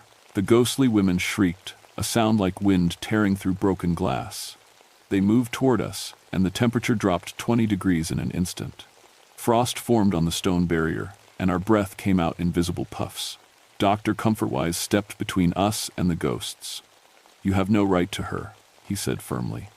"Grief is meant to heal, not to consume." The woman in the wedding dress laughed. A sound like crying played backward. "Heal?" she said, and her voice came from everywhere at once. We have been grieving for 160 years. There is no healing from love cut short by war and death and loss. There is, Dr. Comfortwise said, but you have to choose it. You have to stop feeding on your pain and learn to remember love without drowning in it. Easy words from a man who has never lost everything. The ghost woman's form solidified, and I could see the details of her face clearly. Young, beautiful, and utterly destroyed by sorrow. I am Margaret Whitmore. I married my beloved James 3 days before he left for Bull Run. I waited for him for 2 years before I learned he died in the first charge. Tell me, doctor, what healing exists for a love that lasted only 3 days but was meant to last a lifetime? Dr. Comfortwise's face softened. The healing comes from honoring that love without letting it become a prison. James wouldn't want you trapped here, drowning in grief for eternity. How would you know what James wanted? Margaret's form flickered with rage. You didn't see him die alone on a battlefield, calling my name. You didn't feel his soul crying out for comfort that never came. She gestured to the other ghostly women. We all felt them die. We felt their fear, their pain, their desperate love reaching across the distance to find us. And when we couldn't save them, when we couldn't even say goodbye, the grief became bigger than death itself. I was still holding Sarah, feeling her struggle against my grip as the ghosts called to her. But I was starting to understand what we were dealing with. You're not just ghosts, I said. You're trauma. You're the moment when grief becomes so big it stops being an emotion and starts being a force of nature. Margaret turned her hollow gaze on me. Yes. And you know this feeling, don't you, Elizabeth? You know what it's like to lose the other half of your soul. Images flashed through my mind. Jake falling, the funeral, the endless nights when I forgot he was gone and reached for him in bed. The grief tried to pull me under again, but I held on to what I'd learned in therapy. I know grief, I said, but I also know that Jake loved me too much to want me trapped in the worst moment of our story. Lies, hissed another ghost, this one wearing a nurse's uniform from the Civil War era. I am Catherine Morris. I tended wounded soldiers and watched good men die in agony, calling for wives who would never see them again. Love doesn't heal trauma, child. Love makes trauma unbearable. The ghosts pressed closer, and I felt their collective grief like a weight pressing down on my chest. Sarah was getting heavier in my arms, becoming translucent around the edges. We have to go, Dr. Comfortwise said urgently. They're too strong here. This is their anchor point. But as we tried to back toward the parking area, more ghosts appeared between us and the cars. Not just Civil War widows now, but women from every era, World War I, World War II, Vietnam, Iraq, Afghanistan, modern widows in business suits and sundresses, all with the same hollow eyes and reaching hands. You see? Margaret laughed. Grief is eternal. Every generation learns the same lesson, that some losses are too great for the human heart to bear. Join us, Elizabeth. Help us wait for the men who will never come home. The parking area filled with ghostly figures, and I realized we were trapped. But more than that, I realized these weren't just random spirits. They were connected, all part of the same web of grief that had been growing for over a century. Widow's Peak wasn't haunted. It was infected. Infected with grief so concentrated it had become a living thing, spreading from one broken heart to the next, and it was trying to make me its newest host. They're not trying to hurt us, I said suddenly, the realization hitting me like a thunderbolt. They're trying to save us. Dr. Comfortwise looked at me like I'd lost my mind, but I was starting to understand. Look at them, I continued, studying the ghostly women surrounding us. They're not angry or evil. They're trying to help us avoid the pain they couldn't escape. Margaret's translucent form wavered. Of course we want to help. We want to spare you the agony of living with a broken heart. But that's not help, I said gently, still holding Sarah steady. That's just stopping the clock at the worst moment and staying there forever. I looked around at all the ghostly faces, young women, old women, all frozen in their deepest grief. You're trying to save us from healing because you never learned how to heal yourselves. There is no healing from this, Catherine wailed. Only endless waiting and endless pain. No, said Dr. Comfortwise, understanding flooding his voice. Elizabeth's right. You've been stuck in the acute phase of grief for over a century. You never moved through it to acceptance. Acceptance? Margaret's laugh was bitter. Accept that James died in mud and blood, thinking I would forget him? Accept that our 3 days of marriage meant nothing? Accept that those 3 days were beautiful and real and worth celebrating, even though they ended, I said. Accept that loving James changed you in ways that don't disappear just because he did. Sarah stirred in my arms. Elizabeth? I can think clearly again. What's happening? You're learning the difference between grieving and drowning, I told her. These women have been drowning for so long they forgot there was any other way to love someone who's gone. The ghosts pressed closer, their grief washing over us in waves. But instead of fighting it, I let myself feel it fully. The crushing weight of loss, the desperate longing, the fear that forgetting the pain meant forgetting the love. I felt this too, I told them. After Jake died, I thought staying miserable was the only way to prove I'd really loved him. I thought healing meant betrayal. Didn't it? Whispered a young woman in a 1,940 seconds dress. If the pain goes away, doesn't that mean they didn't matter? No, it means they mattered so much that they changed us forever. The love doesn't die when the pain gets manageable. It just becomes something we can carry instead of something that carries us away. Dr. Comfortwise stepped forward. In my 30 years of grief counseling, I've learned that the goal isn't to get over loss. It's to learn to live alongside it, to build a life that honors both the love you had and the life you still have to live. But how? Margaret's voice was smaller now, less certain. How do we stop waiting for them to come home? By understanding that they never really left. I said, Jake isn't waiting for me in some cemetery. He's in every mountain I climb, every person I help, every time I choose to keep living the life he would have wanted me to live. The ghostly women flickered, their forms becoming less solid. Some of them looked confused, like they were waking up from a very long dream. We could. Remember without drowning? Asked Catherine tentatively. Yes, Dr. Comfortwise said. Grief isn't supposed to be a permanent prison. It's supposed to be a bridge between the love you had and the love you can still give to the world. Sarah stood up straighter, her body becoming solid again. David wouldn't want me to stop living. He'd want me to live enough for both of us. One by one, the ghosts began to fade. Not disappearing, but becoming lighter, less anchored to their pain. I saw understanding dawn on their faces as they realized they'd been trapped not by death, but by their own refusal to let grief change into something bearable. But Margaret remained solid, her wedding dress rippling in an unfelt wind. It's too late for us, she said sadly. We've been in this place too long. We don't remember how to be anything but heartbroken. It's never too late, I said, but you have to choose it. You have to choose to honor James by being more than just his widow. For a long moment, Margaret stood at the cliff edge, looking down into the misty valley. Then she turned back to me. Will you help us remember? I took a deep breath. I'll try. But you have to stop trying to recruit new widows. You have to stop spreading the infection of endless grief. We thought we were helping, she whispered. I know, but real help means teaching people to swim, not drowning with them. Margaret nodded slowly, and I felt something shift in the air around Widow's Peak. The oppressive weight of accumulated sorrow began to lift, replaced by something gentler but no less profound. How do we begin? She asked. I looked around at the remaining ghostly women, all watching me with hope instead of desperation for the first time in over a century. We begin with the truth, I said. Your husbands loved you. They wouldn't want you trapped here. And loving them doesn't require suffering forever. The sun broke through the mist for the first time in years, and Widow's Peak felt like a different place entirely. 6 months later, I stand at Widow's Peak Overlook with a small group of people who've lost spouses to war, accidents, and illness. It's become an unofficial grief counseling retreat, a place where people learn the difference between honoring love and being imprisoned by it. The ghostly widows are still here, but they're different now. Instead of trying to drag the living into endless sorrow, they help people process their grief in healthy ways. Margaret appears to young widows who are drowning in despair, not to recruit them, but to show them that love can survive without pain being permanent. Dr. Comfortwise has documented the whole thing, though he keeps the supernatural elements out of his official reports.